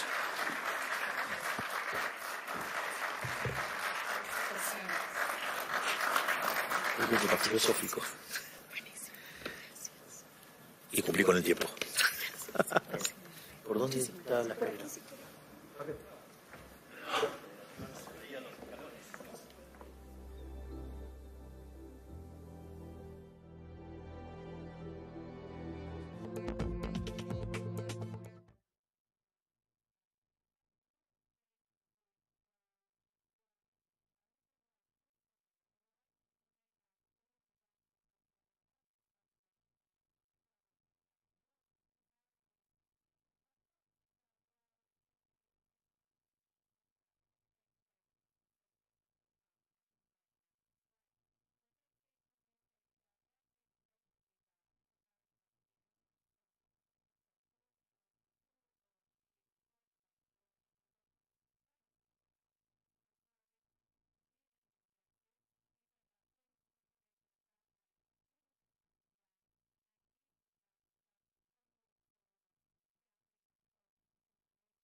Well, with us to discuss is our security correspondent, Frank Gardner. Frank, it's almost surreal that we have to put at the top of our headlines today the very fact that the United States will not be invading a NATO ally. But there it is. And I guess the Europeans will be breathing a sigh of relief.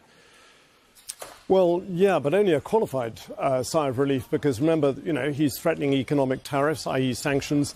I mean, his speech contained, I would say, a kind of almost predictable mixture of truths, half-truths and untruths.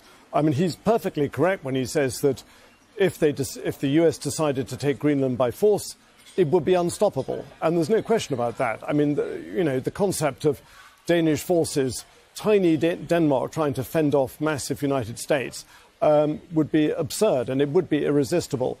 But he also said things like, what has NATO ever done for us? Well, that's deeply insulting to Denmark because Denmark lost 44 soldiers in Afghanistan in the wake of 9/11.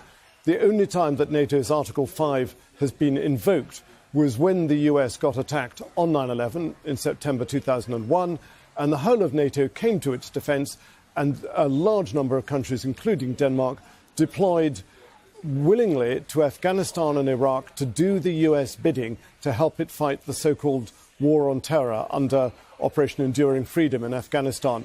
And Denmark lost more troops per size of its population than any other nation. So that's pretty insulting to them.